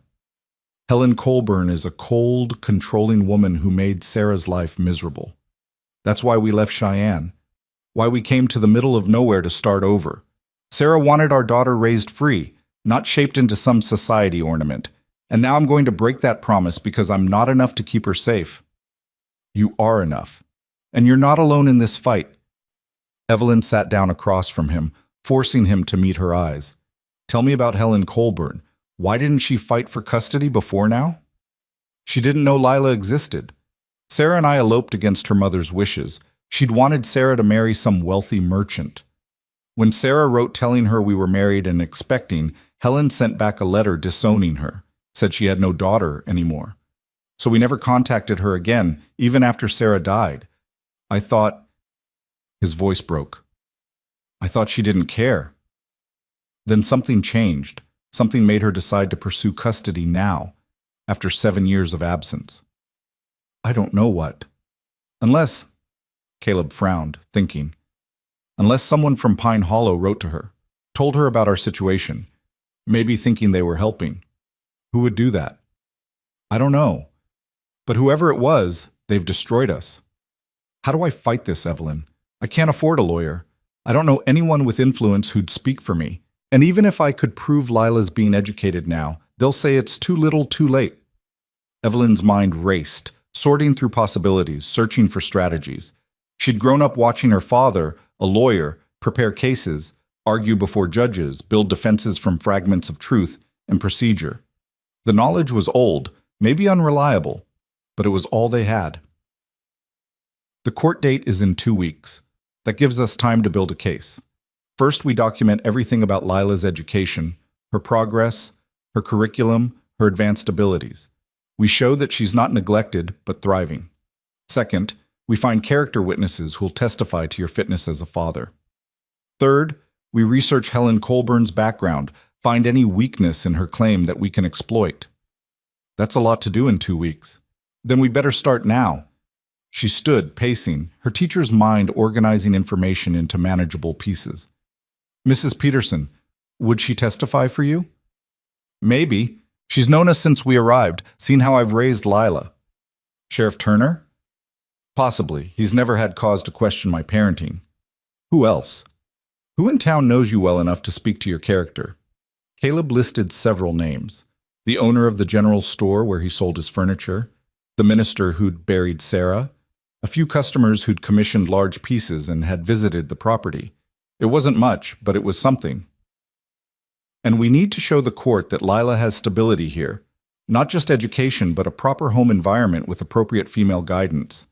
Evelyn paused, an idea forming. What if we told them we're engaged? What?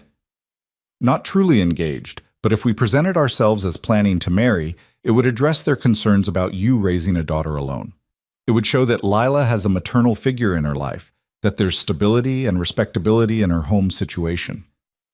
Caleb stared at her as if she'd suggested something obscene. You want us to lie to a court? I want us to present the best possible case for keeping Lila with her father. And the truth is, I am here providing maternal guidance and education. The only difference between our actual situation and an engagement is a future promise of marriage. We don't have to actually marry. We just need to convince the judge that we're planning to. And after the hearing? When people expect a wedding that never happens? We'll deal with that when the time comes. Right now, we focus on keeping Lila safe. Caleb was silent for a long time, wrestling with the proposition. Finally, he said, I won't ask you to perjure yourself for us. This is my battle, my failure. You've already done more than anyone had a right to expect. This stopped being just your battle the moment Lila grabbed me in that clearing and begged me not to leave. I care about that child, Caleb. I won't stand by and watch her be taken from the only home she's ever known. Why? The question was raw, vulnerable. Why do you care so much? You barely know us. Because I understand what it feels like to be taken from everything you know and love. My parents died when I was 19, and suddenly I had nothing. No home, no family, no anchor in the world. I survived, but I remember the terror of it. And I won't let Lila experience that if there's anything I can do to prevent it. Something shifted in Caleb's expression. Gratitude, perhaps, or the beginning of trust. If we do this, if we claim to be engaged, it has to be convincing. Judges aren't fools. They'll ask questions, look for inconsistencies. Then we prepare our story carefully. We make sure every detail aligns. Evelyn sat back down, pulling paper toward her. When did we meet? When did you propose? What are our plans for the future? We need answers to all of it. They spent the next hour constructing their fiction, building a courtship that never happened, creating a future they had no intention of pursuing. It felt dishonest and desperate and necessary all at once. By the time they finished, the story was plausible.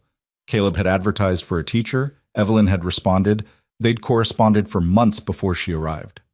Upon her arrival, they'd discovered a connection deeper than employer and employee. A proposal had followed, quiet and simple, suitable for two practical people building a life together. It sounds almost real when you tell it like that, Caleb said quietly. The best lies always contain elements of truth. A sound from the loft reminded them that Lila was still there, still listening, still absorbing everything. Caleb called up to her. Lila Bug, come down here. We need to talk. The girl climbed down slowly, her eyes red-rimmed and swollen.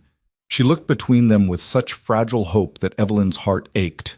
Are you really going to pretend to be engaged? Lila asked. I heard everything.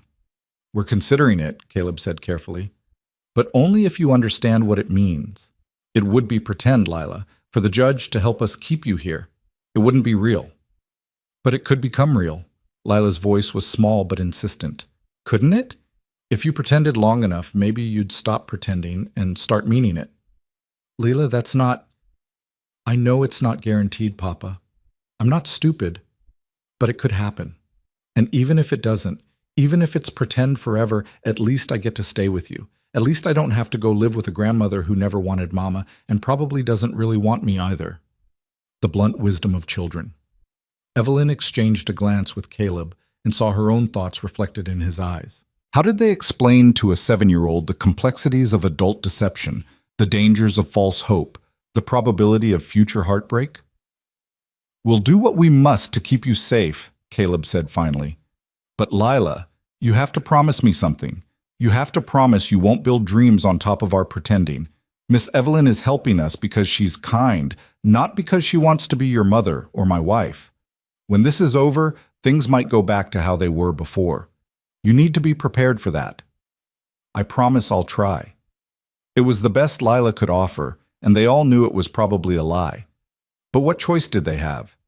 The days that followed were a whirlwind of preparation. Evelyn worked with Lila for hours each day, documenting every lesson, every advancement, creating a portfolio of work that would demonstrate exceptional progress. Caleb rode to town and spoke with potential witnesses, coming back each evening with reports. Some people willing to testify, others hesitant to get involved in legal matters, a few outright refusing. Sheriff Turner agreed to speak on Caleb's behalf, attesting to his character and his care of Lila. Mrs. Peterson not only agreed, but offered to help coordinate other witnesses. The minister who'd conducted Sarah's funeral was elderly and frail, but promised to write a letter if he couldn't attend in person. But there were setbacks too.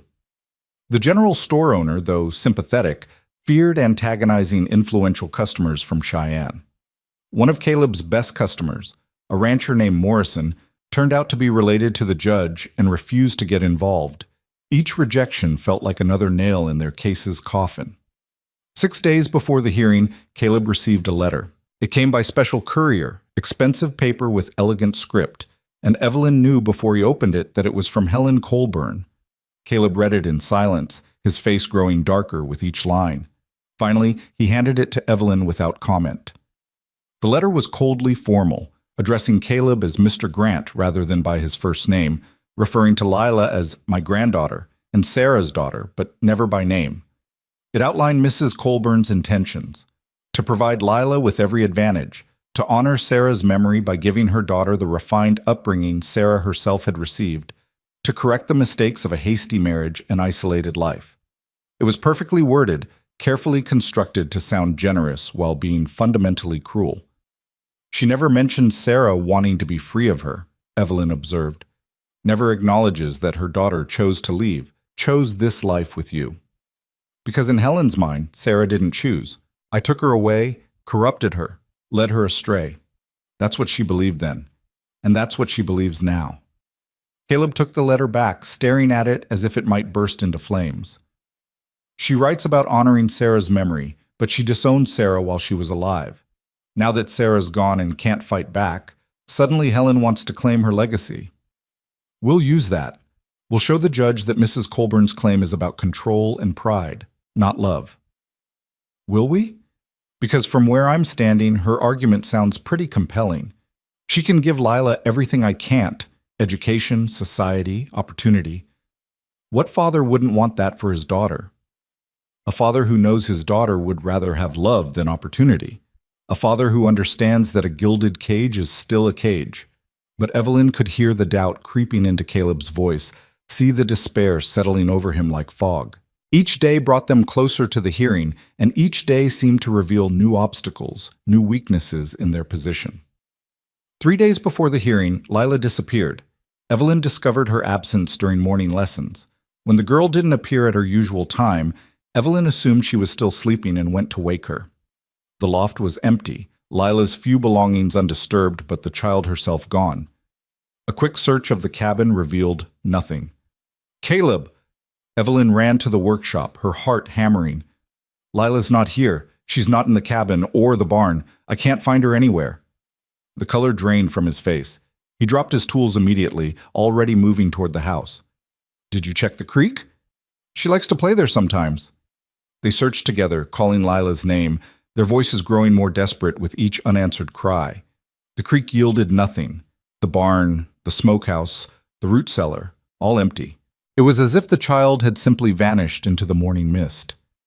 She ran away. Caleb's voice was hollow. She's so scared of being taken that she ran away. We'll find her. She can't have gone far. She's 8 years old and on foot. You don't know these woods. A child could get lost 20 feet from home and wander for days. And with winter coming, if she's out there overnight... He couldn't finish the thought. They organized a search, Caleb taking the northern woods while Evelyn searched south toward town. Hours passed, the sun climbing higher, the temperature rising but not enough to ward off the chill of fear. Evelyn called Lila's name until her throat was raw, pushed through brush that tore at her skirts, followed every trail and game path she could find. It was Sheriff Turner riding out to check on them, who found her. He brought her back draped across his saddle, not unconscious but eerily quiet, wrapped in his coat. Her face was streaked with dirt and tears, her dress torn, her hands scraped and bleeding. But she was alive, and that was all that mattered. Caleb caught her as Turner lowered her down, holding her so tightly Evelyn feared he might break her. "Lila Bug, what were you thinking? You could have died out there. You could have—" "I'm sorry, Papa." Her voice was small, muffled against his chest. "I just wanted to find a place where they couldn't take me. Somewhere safe where we could all hide until the judge forgot about us." "There's no such place, baby. No hiding from this." "Then what do we do? How do we stop them?" She looked up at him with such desperate trust, such certainty that her father would have answers, that Evelyn had to look away from the weight of it. "We fight. We go to that hearing and we fight with everything we have. And if that's not enough," his voice broke. "If that's not enough, then at least we'll know we tried." Sheriff Turner dismounted, his expression grave. "Caleb, I need to talk to you, privately." They moved away, speaking in low tones, while Evelyn took Lila inside to clean her wounds and change her clothes.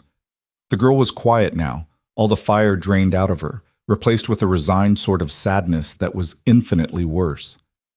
"I heard them talking, you and Papa," Lila said as Evelyn washed the scratches on her hands. "About pretending to be engaged, about building a case. But what if it's not enough? What if the judge decides I have to go anyway? Then we'll appeal. We'll find another way. There won't be time. Once they take me, I'll be in Cheyenne. Papa won't be able to afford to come get me, and Grandmother Colburn will make sure I forget about him, forget about this place, forget about everything I love." Tears spilled down her cheeks again. "I don't want to forget, Miss Evelyn. I don't want to be someone different. I want to stay me, stay here, stay with Papa and you and everything that matters." Evelyn gathered the child close, holding her while she cried, making promises she had no right to make. "You won't forget. No matter what happens, you'll always remember who you are and where you came from. I swear it." When Caleb returned, his face was set in grim lines. Turner brought news. Helen Colburn arrived in Pine Hollow this morning. She's staying at the hotel, and she brought a lawyer from Cheyenne plus 3 character witnesses. She's also requesting that Lila be brought to her at the hotel for a formal meeting before the hearing. "No." The word came out sharper than Evelyn intended. "Absolutely not. She gave up her right to access when she disowned Sarah. She doesn't get to see Lila until the judge rules. Turner agrees with you, and he'll inform Mrs. Colburn of that decision, but it means we're making an enemy of her before the hearing even starts. Better an enemy who respects our boundaries than a friend who tramples them." That night, none of them slept well. Lila tossed and cried out in her dreams, calling for her father. Caleb sat by the fire through the dark hours, staring into the flames.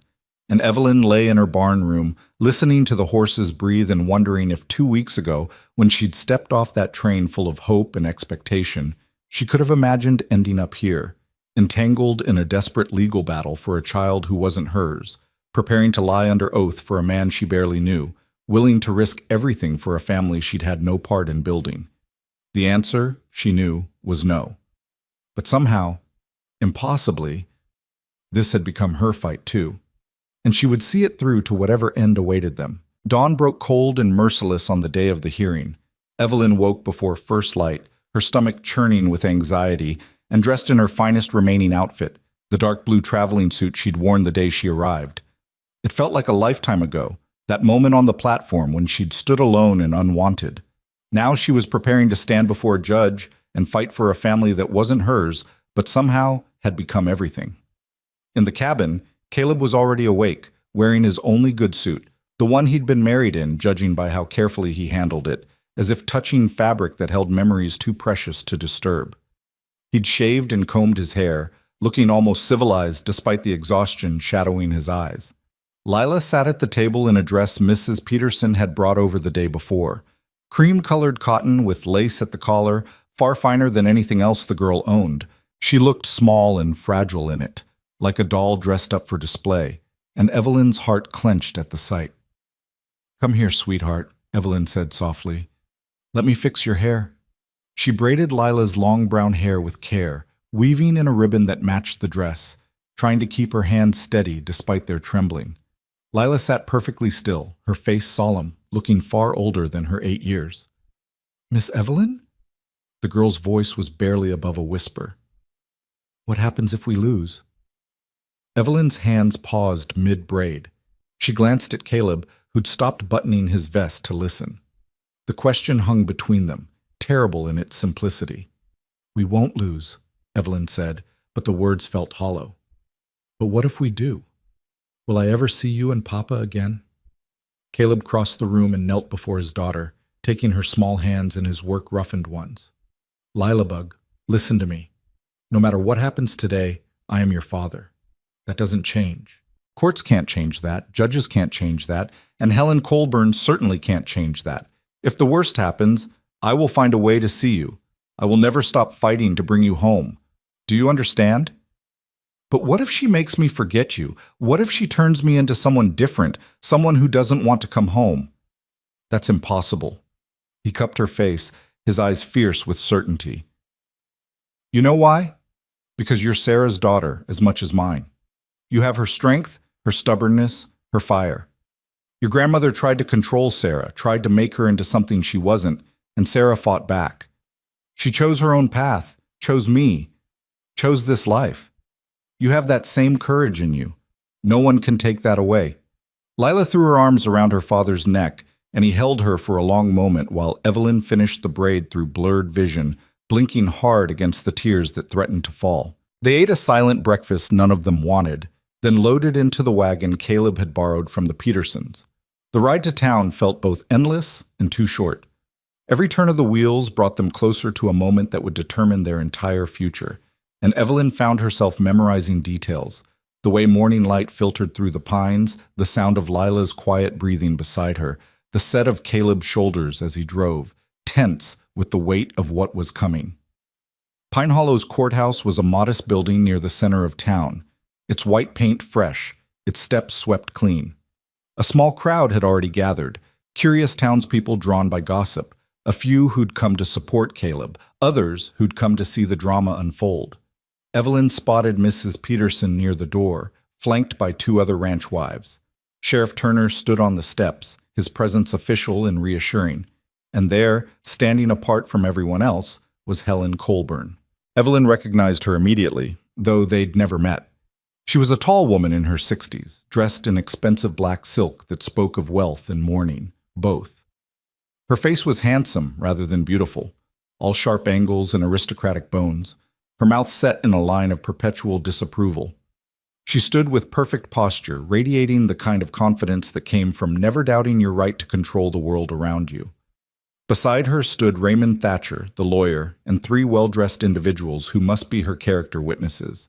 They formed a united front, formidable in their certainty. Helen's gaze found Lila immediately, and something complicated moved across her face. Hunger, perhaps, or recognition, or the ghost of old grief. She took a step forward, but Sheriff Turner moved to intercept. "Mrs. Colburn, you'll have your chance to speak during the hearing. Until then, I'll ask you to maintain distance from the child." "That child is my granddaughter. I have every right." "You have the rights the judge grants you, ma'am. No more, no less." Helen's mouth tightened, but she stepped back, her eyes never leaving Lila. The girl pressed closer to Caleb's side, her hand finding Evelyn's and gripping it with desperate strength. "That's her?" Lila whispered. "That's Grandmother Colburn?" "Yes," Caleb said quietly. "She looks like Mama, in the picture you have." It was true. Evelyn could see it now, the shape of the jaw, the set of the eyes. Sarah must have looked like her mother, which meant Helen was looking at a living ghost of the daughter she'd lost through pride and stubbornness. They climbed the courthouse steps and entered the building. Inside, the main courtroom was small but well-appointed, with wooden pews for observers and a judge's bench at the front. A large window behind the bench let in morning light that seemed too bright for the gravity of what was about to unfold. Judge Morrison was already present, a man in his 50s with iron-gray hair and the weathered face of someone who'd spent years on the frontier before taking up law. He looked up as they entered, his expression carefully neutral. "Mr. Grant, I presume? And Mrs. Colburn, please take your seats. We'll begin shortly."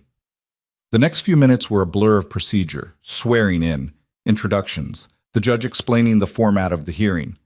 Evelyn sat in the front pew with Lila between her and Caleb, acutely aware of Helen Colburn's presence across the aisle, of the woman's eyes constantly returning to the granddaughter she'd never met. Judge Morrison called the hearing to order and looked at Thatcher. "Counselor, you may present Mrs. Colburn's petition." Thatcher stood, and his opening statement was devastatingly effective.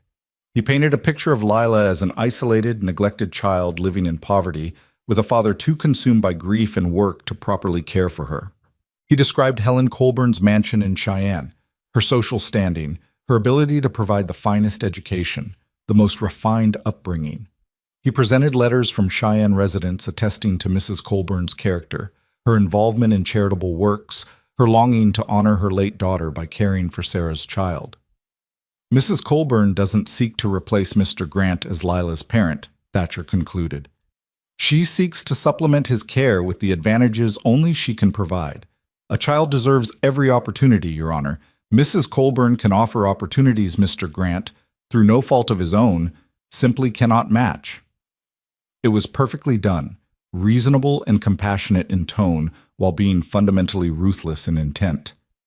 Evelyn watched Caleb's hands clench on his knees, saw the despair creeping across his face. Judge Morrison turned to Caleb. "Mr. Grant, as you have no legal representation, you may speak for yourself. What is your response to Mrs. Colburn's petition?" Caleb stood, and for a moment Evelyn feared he might simply concede defeat. He looked at Lila, then at the judge, and when he spoke, his voice was rough but steady. "Your Honor, I won't pretend I can give my daughter everything Mrs. Colburn can. I'm not wealthy. I work with my hands, live simply, and raise Lila in a cabin 3 miles from town. But she is loved. She is wanted. She is cherished every single day of her life. Her mother died bringing her into this world, and with her last breath, Sarah made me promise I'd keep our daughter safe from the kind of control she herself escaped. Mrs. Colburn disowned Sarah for choosing me, for choosing freedom over society. Now she wants to claim the child she never acknowledged while Sarah was alive. That's not love, Your Honor. That's possession." "You claim the child is loved," Judge Morrison said. "Yet Mr. Thatcher's investigation suggests she receives no formal education, has no contact with other children, and lives in isolation that some might consider harmful to her development." "Those things were true," Caleb admitted. "Until recently, but circumstances have changed." He gestured to Evelyn. "This is Miss Evelyn Moore, my fiancée and Lila's teacher. She's been providing my daughter with an exceptional education for the past several months." The lie came smoothly, and Evelyn stood to support it, moving to Caleb's side with what she hoped looked like natural affection. "Miss Moore," the judge said, studying her, "you are a teacher by profession?" "Yes, Your Honor. I was employed at Miss Pritchard's School for Young Ladies in Philadelphia for 6 years before coming west." She'd prepared for this, had her credentials ready. "I can provide documentation of my qualifications and examples of Lila's work if you'd like to examine them." "I would indeed." Evelyn presented the portfolio they'd assembled, samples of Lila's writing, her arithmetic work, her drawings for geography lessons, her essays on history. The judge examined each page carefully while the courtroom waited in tense silence. "This is impressive work," he admitted, "particularly for a child of 8. Miss Moore, how long have you been working with Lila?" Here was the dangerous moment, the lie they had to maintain. "Since early summer, Your Honor, Mr. Grant and I corresponded for some time before I traveled west. Once I arrived and began teaching Lila, we discovered our connection went beyond a professional arrangement. How convenient, Thatcher interjected. A teacher appears precisely when Mr. Grant faces legal action regarding his daughter's education. Your Honor, I submit that this is a transparent attempt to address neglect only after being caught. Miss Moore arrived months before any legal action was initiated, Caleb said sharply. We had no knowledge of Mrs. Colburn's intentions until 2 weeks ago. Can you prove Miss Moore's presence before then? Do you have witnesses who can attest to seeing her at your property prior to the legal notice? The question hung like a blade. They had no such witnesses because Evelyn had only been there 2 weeks.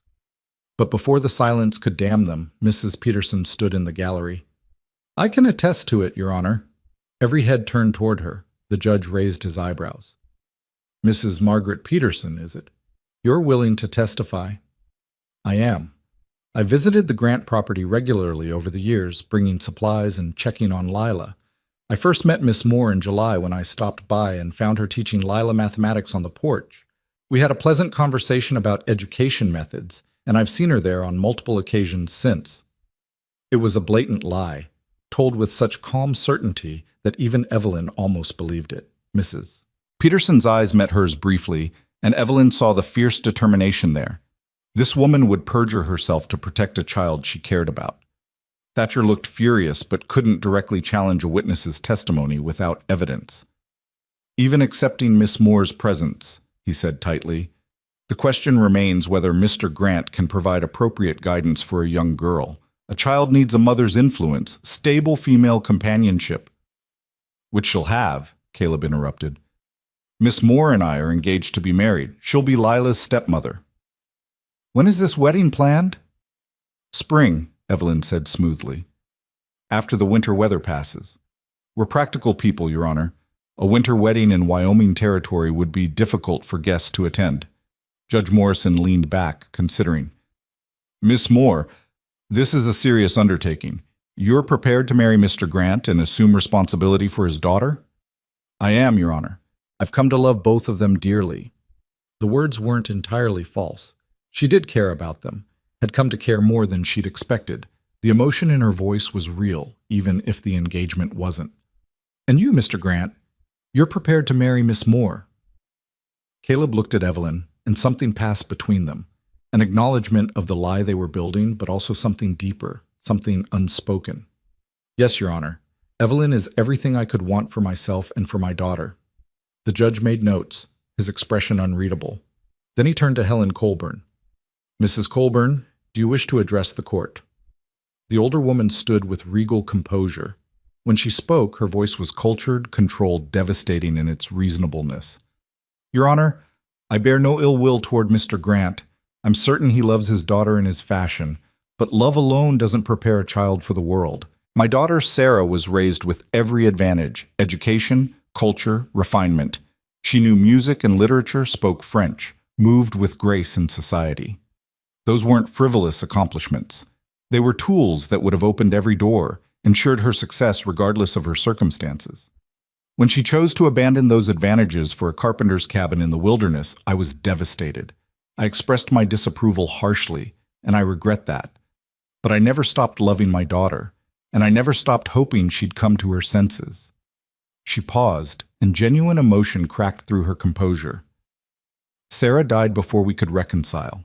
I've lived with that grief for 8 years, but I have a chance now to honor her memory by ensuring her daughter doesn't suffer the same limitations Sarah chose to impose on herself. Lila deserves to know the world beyond these woods. She deserves to develop her obvious intelligence in the finest schools, to learn grace and culture, to have every opportunity I gave Sarah. Keeping her here, however much she's loved, is a form of imprisonment. It was powerfully said, and Evelyn could see it landing with the judge. Helen Colburn wasn't a villain. She was a mother who'd lost her daughter and genuinely believed she was fighting for her granddaughter's best interests. That made her far more dangerous than simple malice would have been. Your Honor, Evelyn said before she could stop herself. May I speak? Judge Morrison looked surprised but nodded. Briefly, Miss Moore.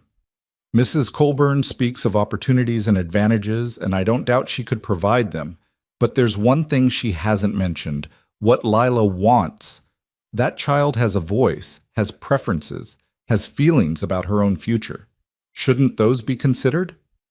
Miss Moore, an 8-year-old child lacks the maturity to make such decisions. That's why adults make them for her. But surely her feelings should weigh in the balance. If she's terrified of leaving her father, miserable at the thought of being taken from her home, doesn't that matter? Of course it matters, but children often resist what's best for them. They prefer candy to vegetables, play to study. We don't let children dictate their own upbringing. This isn't about candy versus vegetables, Your Honor. This is about taking a child from the only parent she's ever known and giving her to a stranger who disowned her mother. That's not what's best for her. That's what's convenient for someone else's conscience. Miss Moore, the judge said sternly, you're approaching contempt. Sit down. Evelyn sat, her heart hammering, knowing she'd gone too far but unable to regret it. Beside her, Lila was crying silently, tears streaming down her face, and Caleb had his arm around her shoulders, holding her together. The judge called several witnesses. Sheriff Turner testified to Caleb's character, describing him as hardworking and devoted to his daughter. Mrs. Peterson spoke about Lila's care and happiness. The general store owner confirmed that Caleb always paid his debts and conducted himself honorably. But Thatcher countered with his own witnesses. A banker from Cheyenne who described Helen Colburn's substantial wealth and charitable works. A headmistress from a prestigious girls' school who spoke about the education Lila could receive there.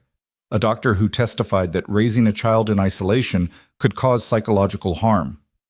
By midday, the testimony was complete. Judge Morrison announced he would take a short recess to consider the evidence before rendering his decision. The courtroom emptied into the corridor, people clustering in nervous groups. Caleb stood apart with Lila, the girl pressed against his side, both of them silent. Evelyn joined them, and they formed a small circle of shared dread. Whatever happens, Caleb said quietly, speaking to both of them, I need you to know I'm grateful. Evelyn, you've sacrificed your reputation, possibly opened yourself to legal consequences, all for a child who isn't yours. I'll never forget that. And Lila, his voice broke. Lila Bug, you are the best thing I've ever done, the only thing that matters. No judge can change that.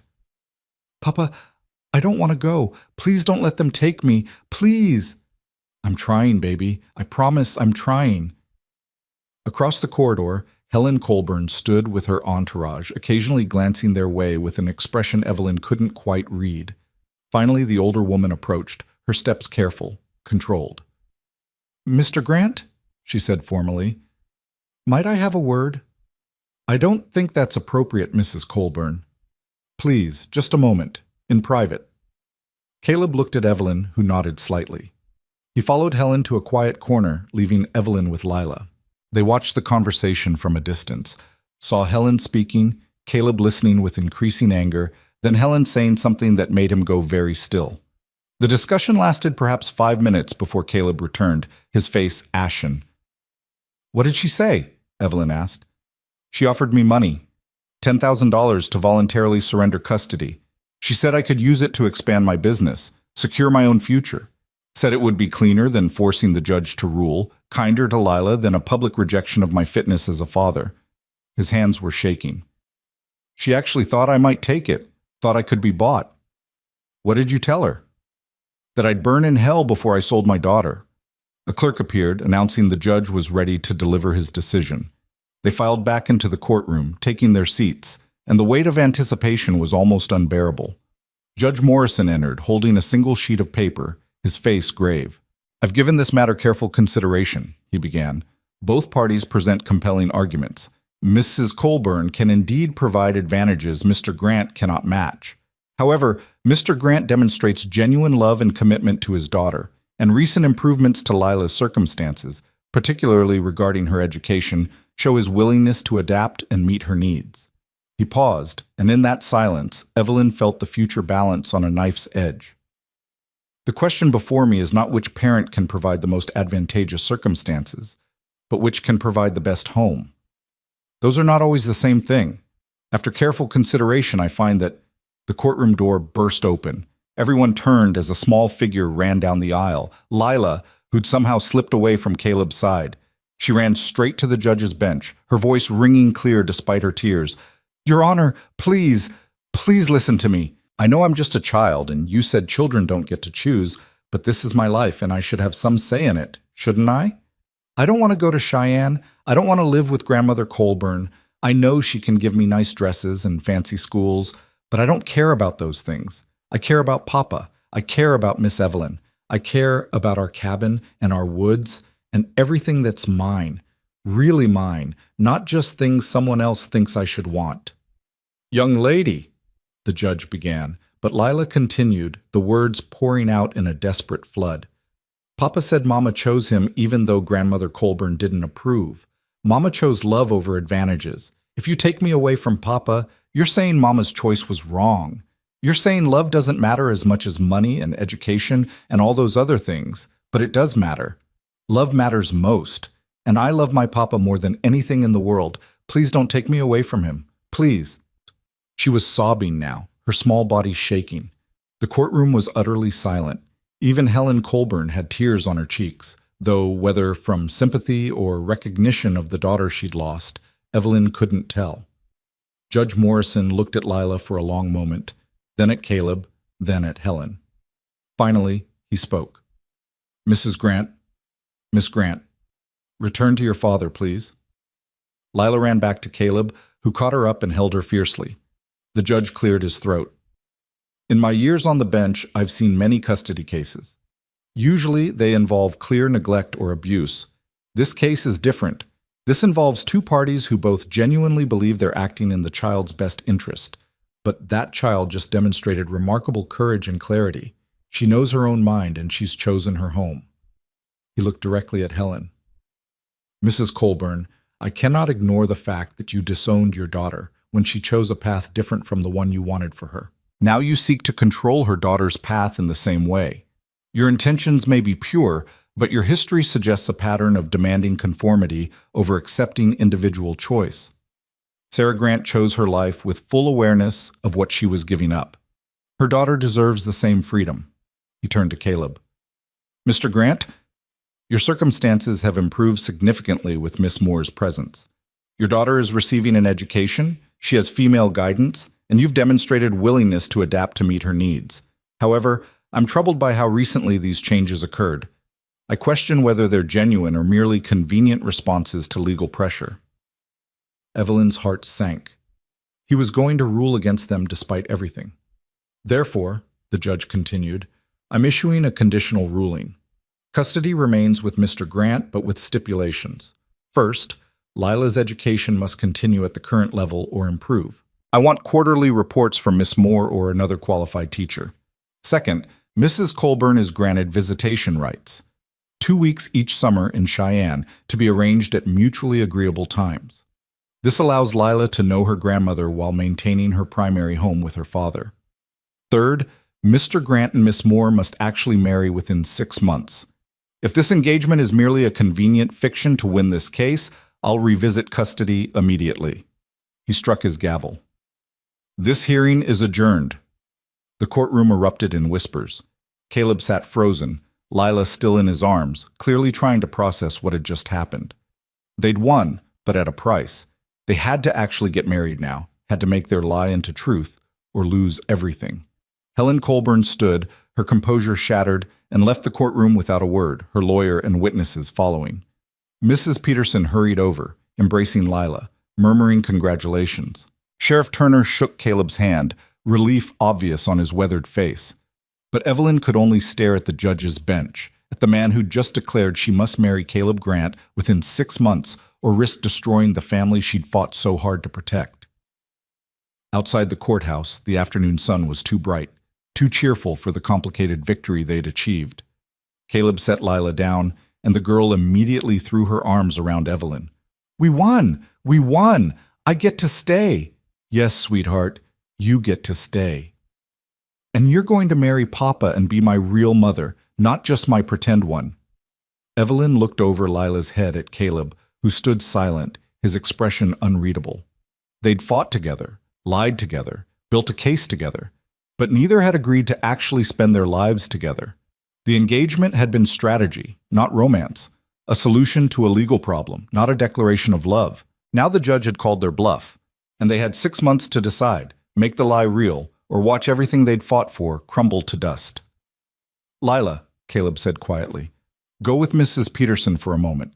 I need to talk to Miss Evelyn. Alone. The girl reluctantly released Evelyn and went to Mrs. Peterson, who tactfully drew her away. Caleb and Evelyn stood facing each other on the courthouse steps, aware of curious eyes watching, neither quite willing to speak first. Finally, Caleb said, I won't hold you to it. To what? The marriage. The judge's order. You didn't agree to actually marry me.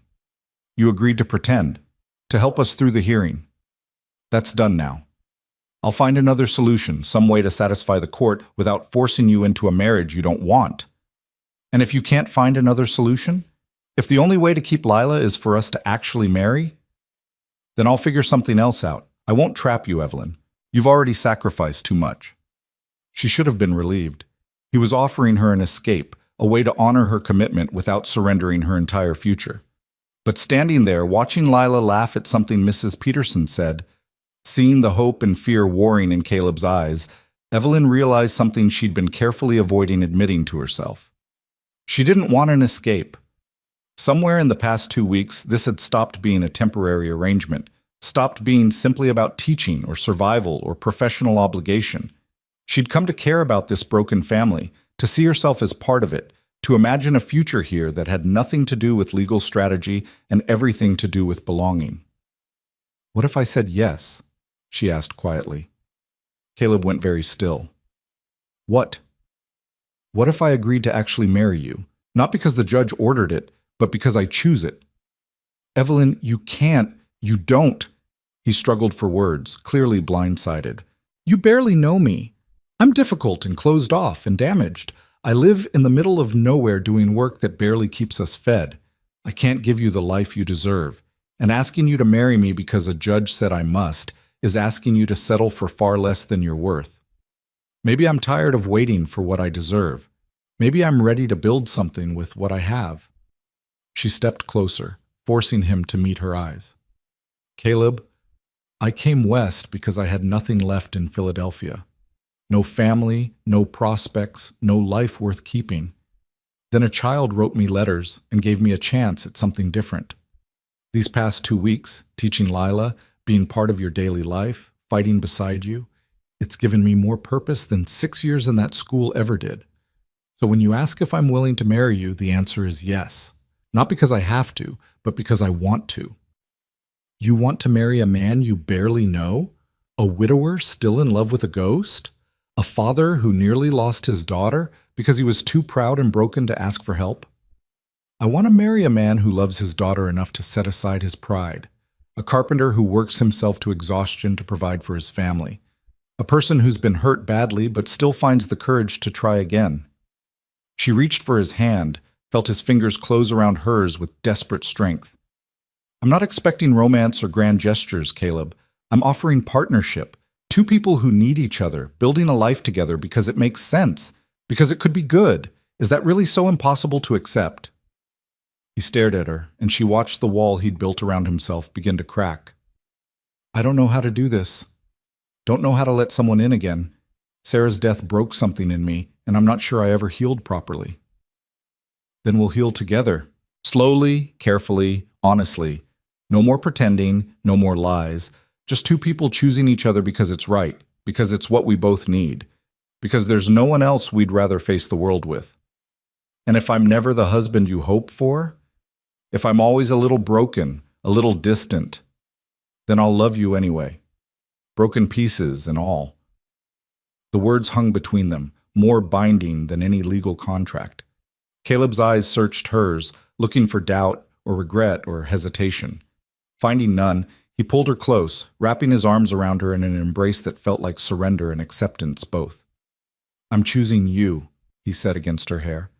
Not because I have to, but because somewhere in these past 2 weeks, you stopped being a stranger and started being essential.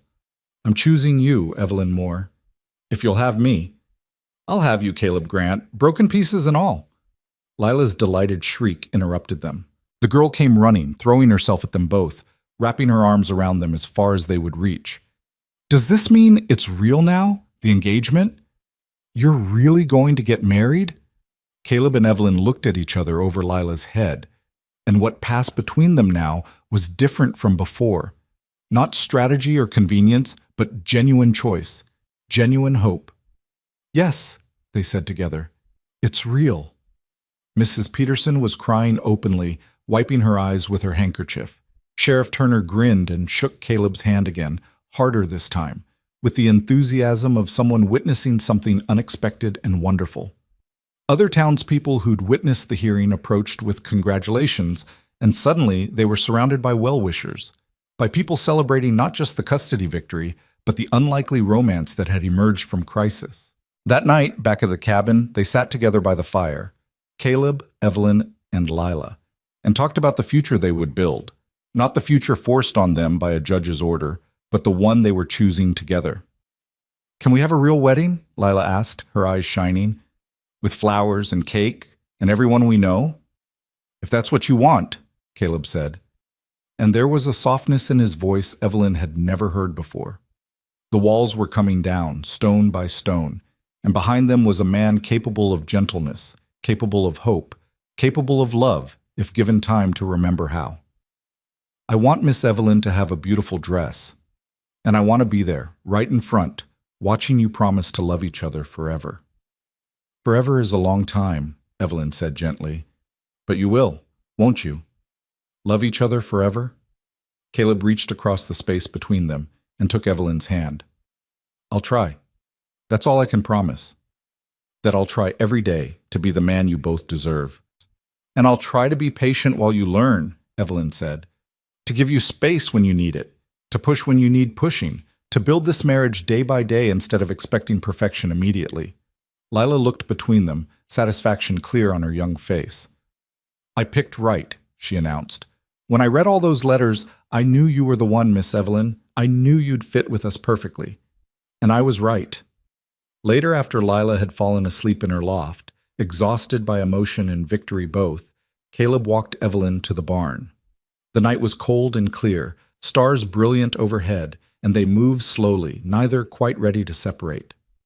"I meant what I said today," Caleb told her, his voice low, "about choosing you. But Evelyn, I need you to understand this won't be easy. I'm not easy. I carry a lot of grief, a lot of anger at the world. Some days I'll be distant or difficult or impossible to reach. Some days I'll look at you and see Sarah, and the pain of that will make me withdraw. You need to know what you're agreeing to. I know you're broken, Caleb. So am I. Everyone is, in their own way. But broken things can be mended, and sometimes they're stronger for having been repaired." She stopped, turning to face him fully. "I'm not asking you to stop loving Sarah. She gave you Lila, gave you years of happiness before tragedy struck. I'd never ask you to forget her or pretend she didn't matter. I'm only asking you to make room for me alongside those memories, to let me in, slowly, in whatever way you can manage." He touched her face, his rough fingers gentle against her cheek. "You're remarkable. Do you know that? Coming all this way for a lie, staying for a child who wasn't yours, fighting for us when you had every reason to leave. I don't know what I did to deserve you walking into our lives, but I'm grateful for it. More grateful than I know how to express. Then express it by letting yourself be happy, by letting Lila see you smile more often, by building a life that honors Sarah's memory without being trapped by it. I'll try. That's all I ask." He kissed her then, tentative and careful, a first kiss that held promise and uncertainty both. When they parted, Evelyn saw something in his eyes that hadn't been there before. Possibility. The faint, fragile beginning of hope. She left him standing in the moonlight and returned to her room in the barn, knowing it wouldn't be her room much longer. Soon she'd move into the cabin properly, would share space and life with this family she'd chosen. The thought was terrifying and wonderful in equal measure. As she prepared for bed, she found herself thinking about that first day on the platform, when no one had come to meet her, when she'd felt so utterly alone and unwanted. If someone had told her then that in 2 weeks she'd be engaged, preparing to fight for a child's custody, building a life in the Wyoming wilderness, she would have thought them insane. But life had a way of surprising you, of taking detours that led to destinations you'd never imagined. She'd come west looking for a future promised by letters. What she'd found instead was a future built on truth and choice and the complicated, messy, beautiful reality of people choosing each other despite every reason not to. Tomorrow would bring new challenges: planning a wedding, continuing Lila's education, negotiating the summer visits with Helen Colburn, learning to live as a family instead of a temporary arrangement. But tonight, for the first time since leaving Philadelphia, Evelyn Moore felt like she'd found her place in the world. Not perfect, not what she'd expected, but real and chosen and hers. Winter came early that year, bringing snow that transformed the clearing into something from a fairy tale. Evelyn woke on a December morning 6 weeks after the hearing to find the world blanketed in white, the pines heavy with it, the air sharp and clean. She'd moved into the cabin 3 weeks earlier, taking the small room that Caleb had partitioned off near the fireplace, giving her privacy while making her officially part of the household.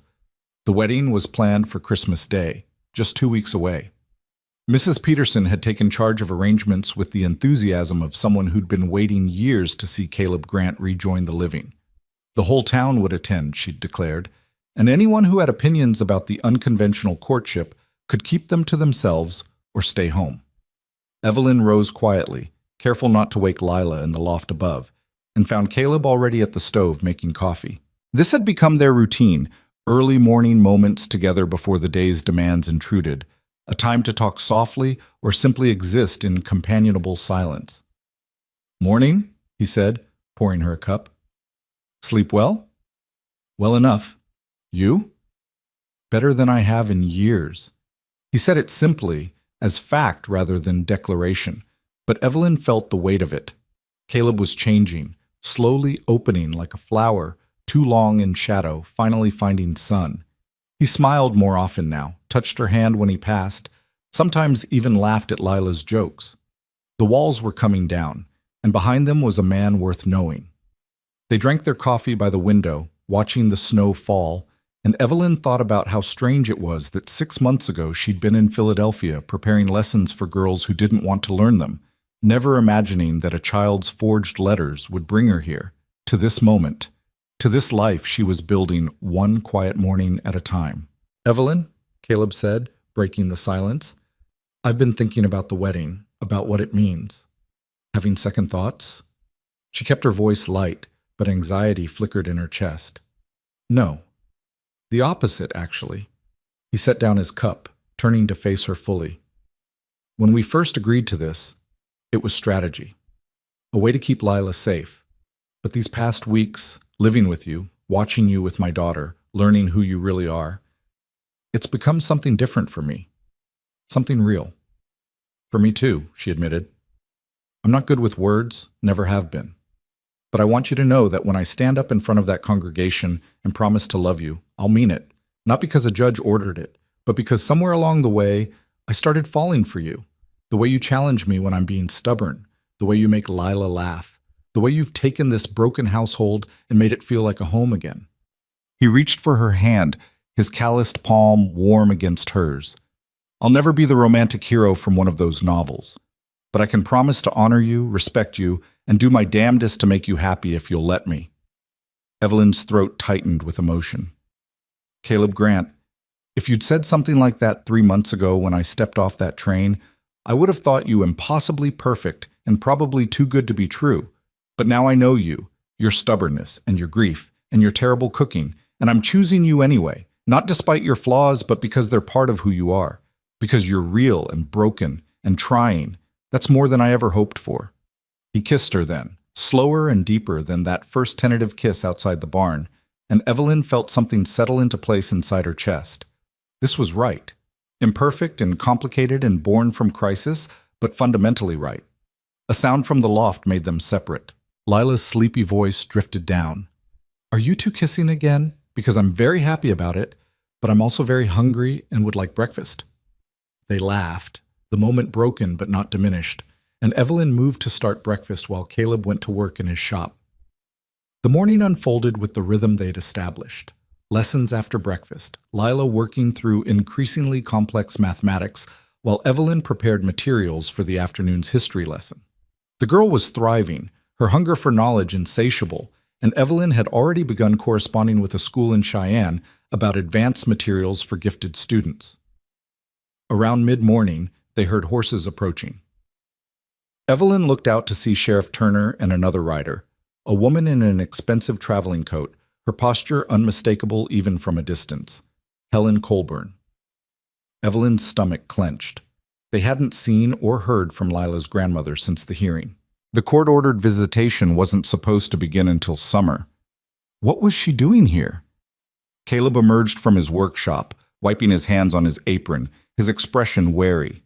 Evelyn sent Lila to her loft with instructions to stay there until called, then went to stand beside Caleb as their visitors dismounted. "Mrs. Colburn," Caleb said stiffly, "this is unexpected." "Mr. Grant?" "Miss Moore." Helen's voice was controlled but not hostile. Up close, Evelyn could see she looked older than at the hearing, as if the intervening weeks had cost her something. "I apologize for arriving unannounced. Sheriff Turner was kind enough to escort me." "Just making sure there's no trouble," Turner said. "Mrs. Colburn asked me to accompany her, and I thought it wise." "What do you want?" Caleb asked bluntly. Helen's composure wavered slightly. "To see my granddaughter. Briefly, if you'll permit it. I'm not here to cause problems or challenge the court's ruling. I need to see her. Please." Caleb looked at Evelyn, who shrugged slightly. They couldn't refuse without seeming unreasonable, and the court had granted visitation rights. Better to control the meeting here than have it forced upon them later. "She can come down," Caleb said finally. "But I stay with her the entire time. Those are my terms. I accept them." Evelyn fetched Lila, who descended the ladder with obvious reluctance, staying close to her father's side. Helen stared at the girl with such naked longing that Evelyn felt an unexpected pang of sympathy. Whatever else she was, Helen Colburn was a woman who'd lost her daughter and was looking at a living echo of that loss. "Hello, Lila," Helen said softly. "I'm your grandmother Colburn. We met briefly at the hearing." "I remember." Lila's voice was small but not unkind. "You wanted to take me away. I wanted to give you opportunities. I see now that I went about it wrongly. Your father was right. I tried to control Sarah's life, and when she chose differently, I pushed her away. I've regretted that every day since she died. I don't want to make the same mistake with you." "Then why are you here?" "Because I'm lonely." The admission seemed to cost Helen greatly. "Because you're my only connection to the daughter I lost, and I can't bear the thought of never knowing you. Not because I want to take you from your home, but because I hope we might find some way to be part of each other's lives." Lila looked up at Caleb, seeking permission or guidance. He nodded slightly. The girl took a small step forward, still wary but curious. "Mama never talked about you," Lila said. "Papa told me you and Mama didn't agree about things, that you stopped being family before I was born." "That's true, and it was my fault. I valued the wrong things: social position, wealth, control. Your mother valued freedom and love. She was braver than I ever was." Helen's voice shook. "You look so much like her. Same eyes, same determined chin. She used to look at me exactly the way you're looking at me now when she thought I was being unreasonable." "Was she right? Were you being unreasonable?" "Usually, yes." A ghost of a smile crossed Helen's face. "Your mother was quite good at seeing through pretense. I suspect you inherited that trait." "I'm good at lots of things. Miss Evelyn teaches me. I can do multiplication up to 12 times 12, and I know all the capitals of the territories, and I'm reading books about ancient Rome." "That's remarkable. Your mother loved to read too. She could get lost in books for hours." Helen paused, then carefully pulled something from her coat pocket. "I brought you something, if your father permits?" Caleb nodded again, though his posture remained tense.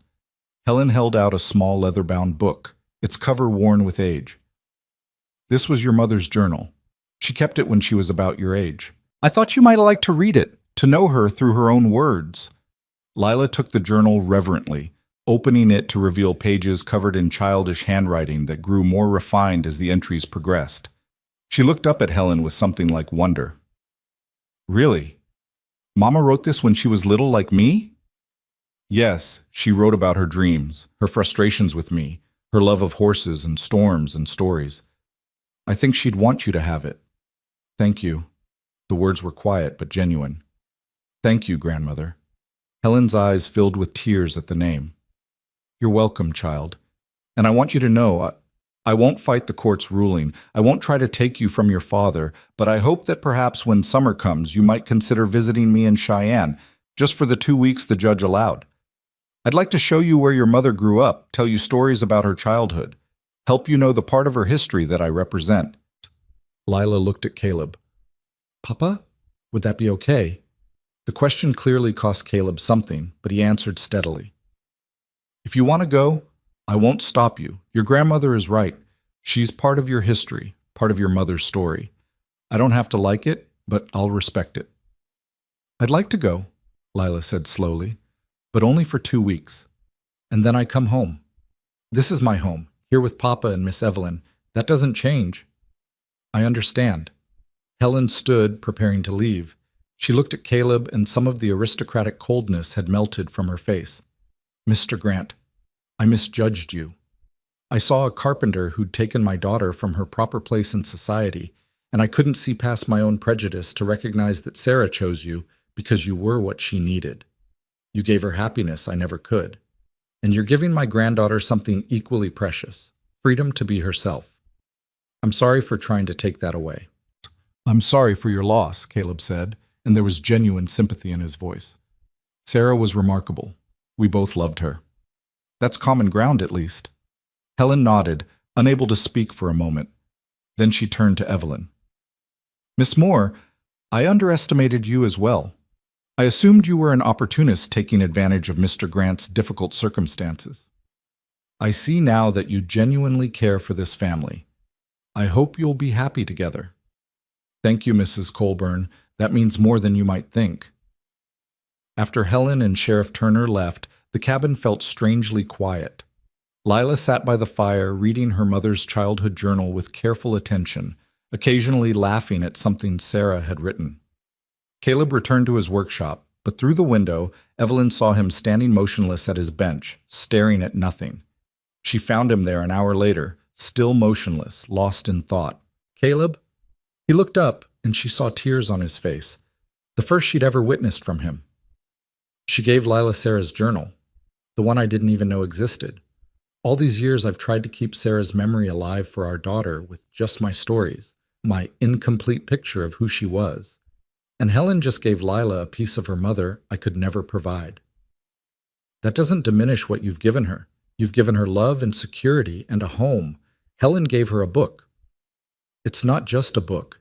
It's Sarah's voice, Sarah's thoughts, Sarah's childhood preserved in her own handwriting. Lila will read that and know her mother in ways I never could have shown her. He wiped his face roughly. I should be grateful. Grateful. But it also reminds me how much I've lost, how much Lila never got to have. Evelyn moved closer, taking his hands in hers. Sarah's death was a tragedy. Nothing changes that. But Caleb, you've spent 8 years keeping her memory sacred by refusing to fully live yourself. Maybe it's time to honor her differently, by being happy, by loving again, by showing Lila that loss doesn't have to define us forever. I don't know if I can. You're already doing it. Every time you smile at Lila's jokes, every time you kiss me good morning, every time you choose to hope instead of grieve, you're doing it. Sarah's memory doesn't require your misery to remain precious. She'd want you to live, Caleb, truly live, not just survive. He pulled her close, holding her with the desperation of a man learning to let go of old pain. You make it sound simple. It's not simple, it's terrifying. But we'll do it together.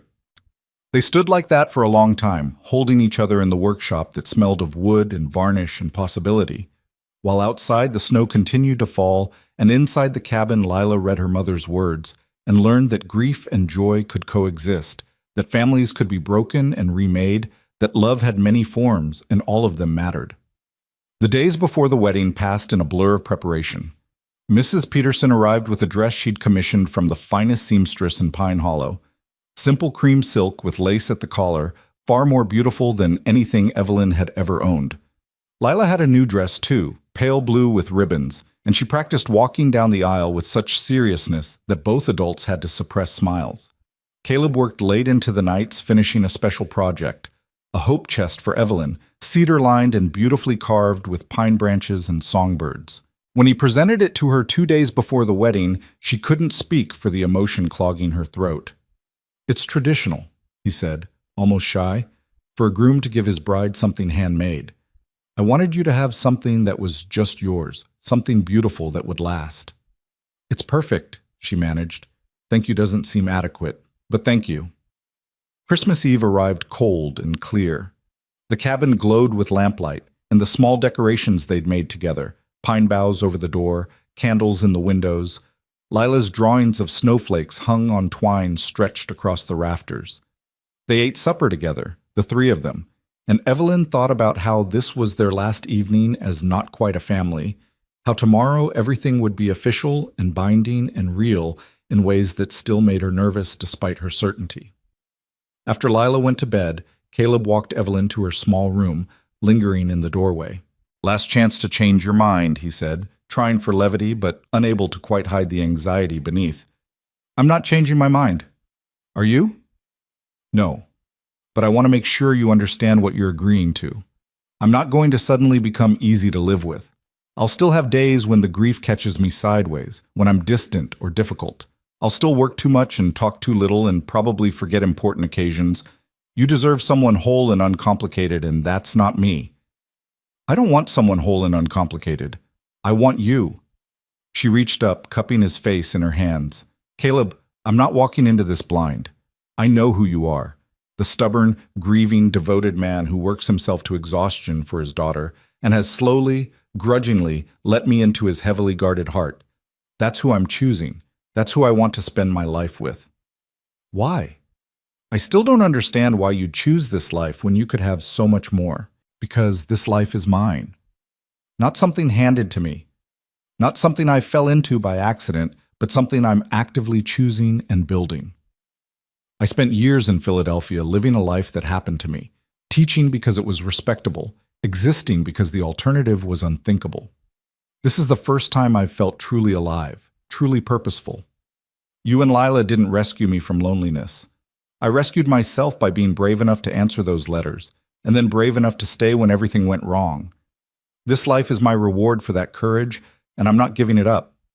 He kissed her then with an intensity that spoke of gratitude and desire and the beginning of love that hadn't quite found words yet. When they parted, his eyes held less fear and more hope than she'd ever seen. "Tomorrow," he said. "Tomorrow," she agreed. Christmas morning dawned brilliant and cold. Evelyn woke before first light, her stomach fluttering with nerves and anticipation. She dressed carefully in the cream silk gown, pinned her hair up with the ivory combs Mrs. Peterson had lent her, and studied her reflection in the small mirror. She looked different somehow, not just dressed for a wedding, but transformed, confident, chosen. Home. The ceremony was scheduled for noon at the small church in Pine Hollow. They arrived early to find the building already filling with townspeople, more than Evelyn had expected, their curiosity or genuine good wishes bringing them out despite the cold. Mrs. Peterson fussed over Lila's ribbons, while Sheriff Turner stood with Caleb near the altar, both men looking uncomfortable in their formal clothes. Then the music started. A simple hymn played on the church's worn piano, and Evelyn walked down the aisle on Mrs. Peterson's arm, her eyes finding Caleb's and holding them. He looked terrified and awed in equal measure, standing rigidly in his wedding suit, and she wanted to laugh and cry simultaneously at how perfectly imperfect this moment was. The minister began the ceremony, his words familiar and strange all at once. Evelyn barely heard them, focused entirely on Caleb's face, watching him struggle with emotion as they repeated their vows. When it came time for him to speak his promises, his voice was rough but steady. "I, Caleb Grant, take you, Evelyn Moore, to be my lawfully wedded wife. I promise to honor you, respect you, and protect you for all the days of my life. I promise to work beside you in building our family and our home. I promise to try, every single day, to be worthy of the gift you've given me by choosing us." Evelyn's own vows came easier, flowing from certainty rather than obligation. "I, Evelyn Moore, take you, Caleb Grant, to be my lawfully wedded husband. I promise to stand beside you in joy and in sorrow. I promise to love your daughter as if she were my own. I promise to be patient with your grief, gentle with your healing, and steadfast in my commitment to the life we're building together." The minister pronounced them married, and when Caleb kissed her, the small church erupted in applause. Lila bounced in her seat, clapping wildly, her face radiant with joy. This was what she'd hoped for, what she'd gambled everything on when she'd written those letters. A family, whole and chosen and real. The celebration afterward at Mrs. Peterson's ranch was simple but warm. Someone had brought a fiddle, and there was dancing despite the limited space. Evelyn found herself passed from partner to partner. Sheriff Turner, then Mr. Harrison the furniture buyer, then even Judge Morrison, who'd come despite having no obligation to attend. "You did well up there," the judge told her as they danced. "Many would have fled when faced with what you encountered, the deception, the custody battle, the forced engagement. You stayed and made something real from it. That takes character." "Or stubbornness," Evelyn said. "Sometimes they're the same thing." He smiled slightly. "I'll be watching, Miss Moore. Mrs. Grant, I should say. Making sure that marriage stays genuine, that young Lila continues to thrive. But between you and me, I don't think I'll find any problems. You're good for them, and they're good for you." Later, as the sun began to set and guests started heading home, Lila pulled both Evelyn and Caleb aside with the importance of someone about to make an announcement. "I have presents for you," she declared. "I made them myself."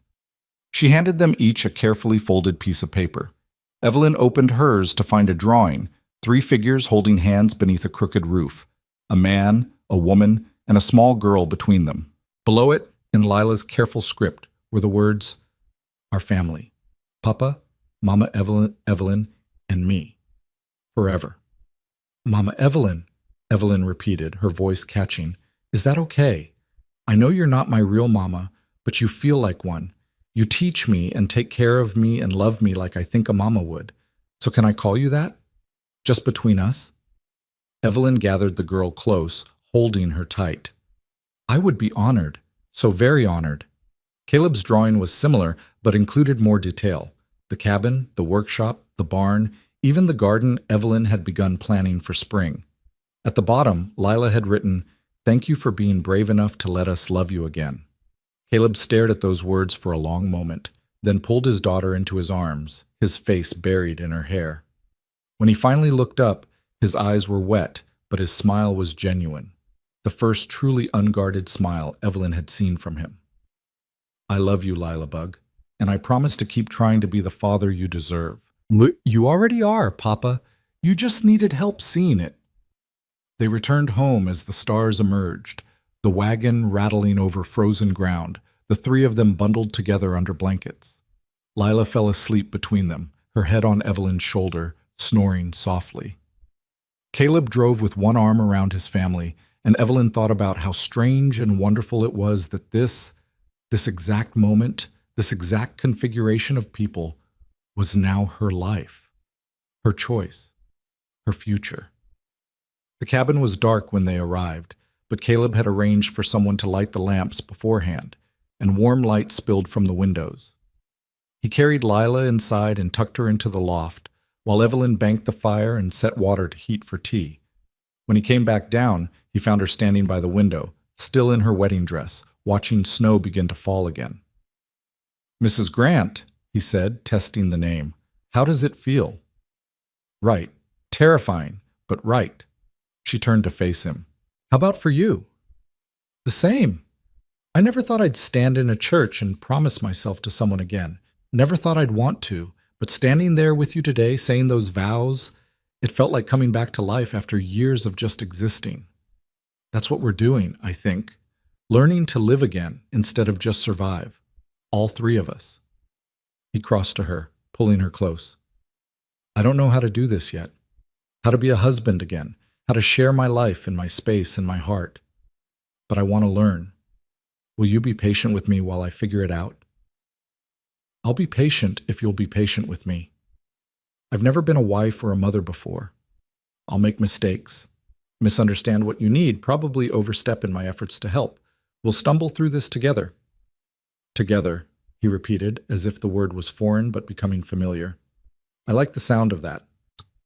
They stood by the fire, holding each other while the snow fell and the cabin creaked in the wind, and somewhere above them Lila dreamed of the family she'd wished into existence through sheer force of will and carefully forged letters.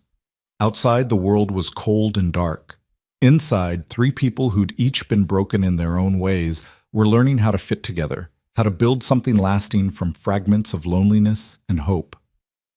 The weeks after the wedding settled into a new rhythm. Evelyn moved her few belongings into the main bedroom, the space feeling strange and intimate all at once. Caleb was careful with her at first, almost formal, as if he'd forgotten how to share his life with another adult. But slowly, gradually, they learned each other's patterns and preferences. She discovered he liked his coffee black and strong, that he worked best in silence, that he had nightmares sometimes and woke gasping Sarah's name. He learned that she read before bed every night, that she hummed while cooking, that she needed solitude occasionally to process her thoughts. They had their first argument 3 weeks into the marriage, something insignificant about how to discipline Lila, escalating into deeper issues about authority and respect, and whose voice mattered more in parenting decisions. Evelyn stormed out to the barn, furious and hurt, convinced she'd made a terrible mistake. An hour later, Caleb found her there, sitting in the hay with her arms wrapped around her knees. "I'm not good at this," he said without preamble. "At sharing decisions, at compromising. I've been alone so long that having someone question my judgment feels like an attack, even when I know it isn't. I'm not trying to undermine you, I'm trying to be a partner. I know, and I'm trying to let you, but Sarah and we had years to learn how to work together. You and I have had weeks. It's going to take time. I don't want to fight with you, Caleb. I don't want to fight with you either, but we probably will, sometimes. That's what people do when they care enough to disagree." He sat down beside her, close but not touching. "Can we agree to keep trying? To argue when we need to, apologize when we're wrong, and not let anger fester?" "We can agree to that."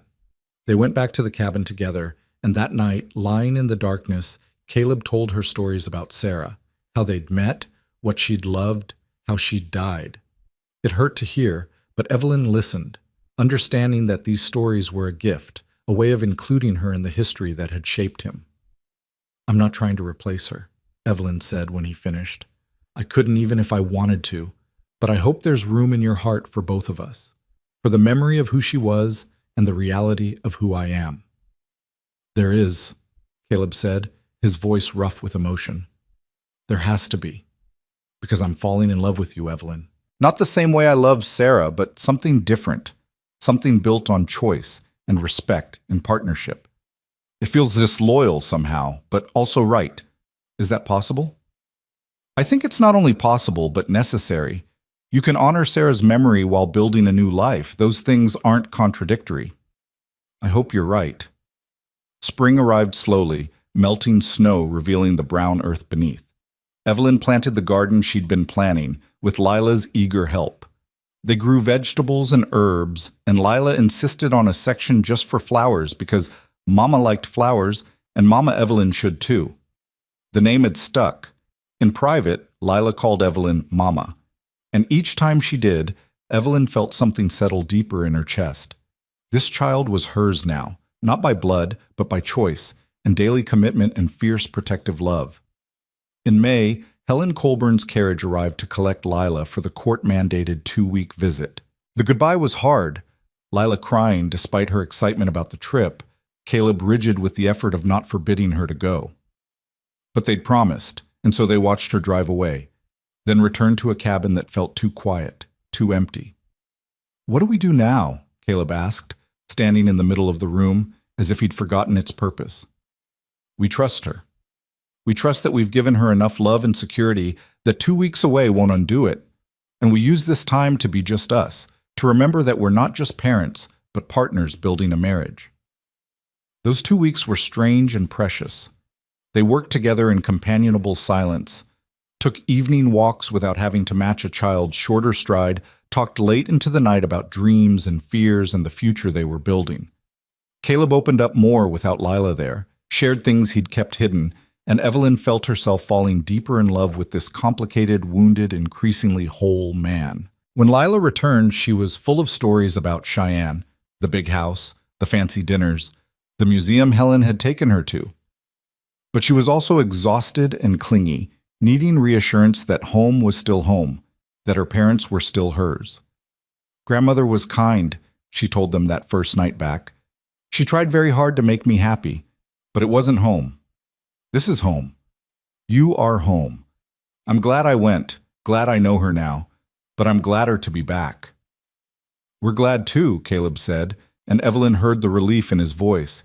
He'd been terrified that Lila would prefer Cheyenne's advantages to their simple life. Her choosing them again, with full knowledge of the alternative, meant everything. Summer passed into autumn, and with it came small milestones. Lila turned 9, celebrated with a party that included children from town, the first friends her age she'd ever had. Caleb's furniture business grew, his reputation spreading, more orders than he could fill alone. Evelyn's teaching expanded too. 3 other families in the area asked if she'd tutor their children, and twice a week, the cabin became a makeshift schoolhouse filled with young minds hungry for knowledge. On a crisp October morning, exactly 1 year after Evelyn had first stepped off that train in Pine Hollow, she woke to find Caleb already awake, watching her in the early light. "What?" she asked, suddenly self-conscious. "Just thinking about how different my life is from a year ago. How different I am." He traced her cheekbone with his thumb. "A year ago, I was barely surviving. Now I'm living, really living, because you were brave enough to answer those letters, stay when you should have left, and build this life with us. We built it together, all 3 of us." "True, but you were the catalyst, the one who forced change when we'd have stayed frozen in grief and isolation." He paused, then added softly, "I love you, Evelyn Grant. I should say it more often. I love you for your strength and your patience and your willingness to love us broken pieces." "I love you too," she said, and meant it with every fiber of her being, broken pieces and all. They made love slowly, tenderly, and Evelyn thought about how she'd traveled 2,000 miles expecting one future and found something entirely different, something harder and stranger and more real than anything she'd imagined. She'd come seeking a home and found a family. She'd come expecting to be needed and discovered she was wanted. Most importantly, she'd learned that families didn't have to be built from blood or tradition. They could be built from choice and commitment and the daily work of loving people who sometimes made that work difficult. That evening, they gathered for supper as usual. But before they ate, Lila presented them with something she'd been working on, a story written in her careful script about a girl brave enough to write a letter and a woman brave enough to answer it. "It's for you, Mama Evelyn," Lila said, handing over the carefully bound pages. "The story of how you became my mother, how we became a family." Evelyn read it aloud while Caleb listened, his hand covering hers on the table. The story was simple but true, capturing the fear and hope and desperate gamble that had brought them together. When she finished, her voice was thick with emotion. "It's perfect, sweetheart. Absolutely perfect. Will you keep it forever, so we always remember how we started?" "I'll keep it forever," Evelyn promised.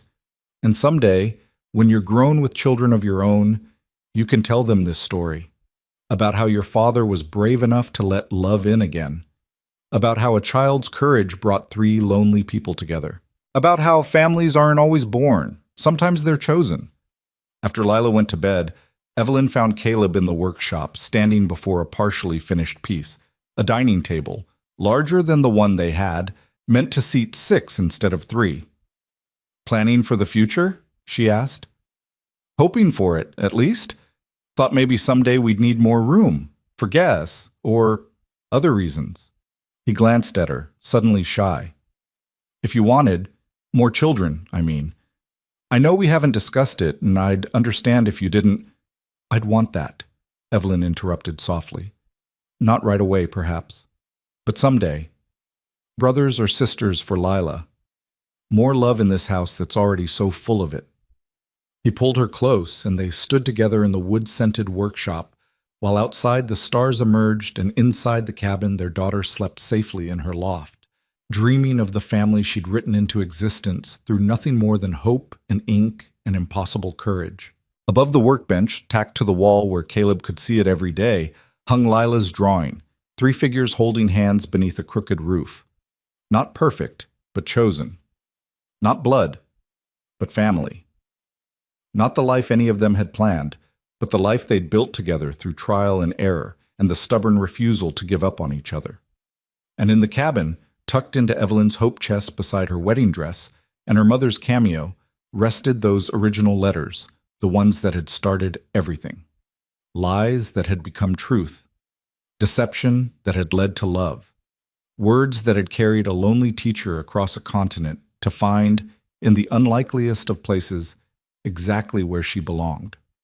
Home wasn't a place she'd come to. It was a family she'd chosen, and who had chosen her in return. And that, Evelyn thought as she stood in her husband's arms, surrounded by wood shavings and lamplight and the quiet sounds of their sleeping daughter, that was the truest kind of home there was.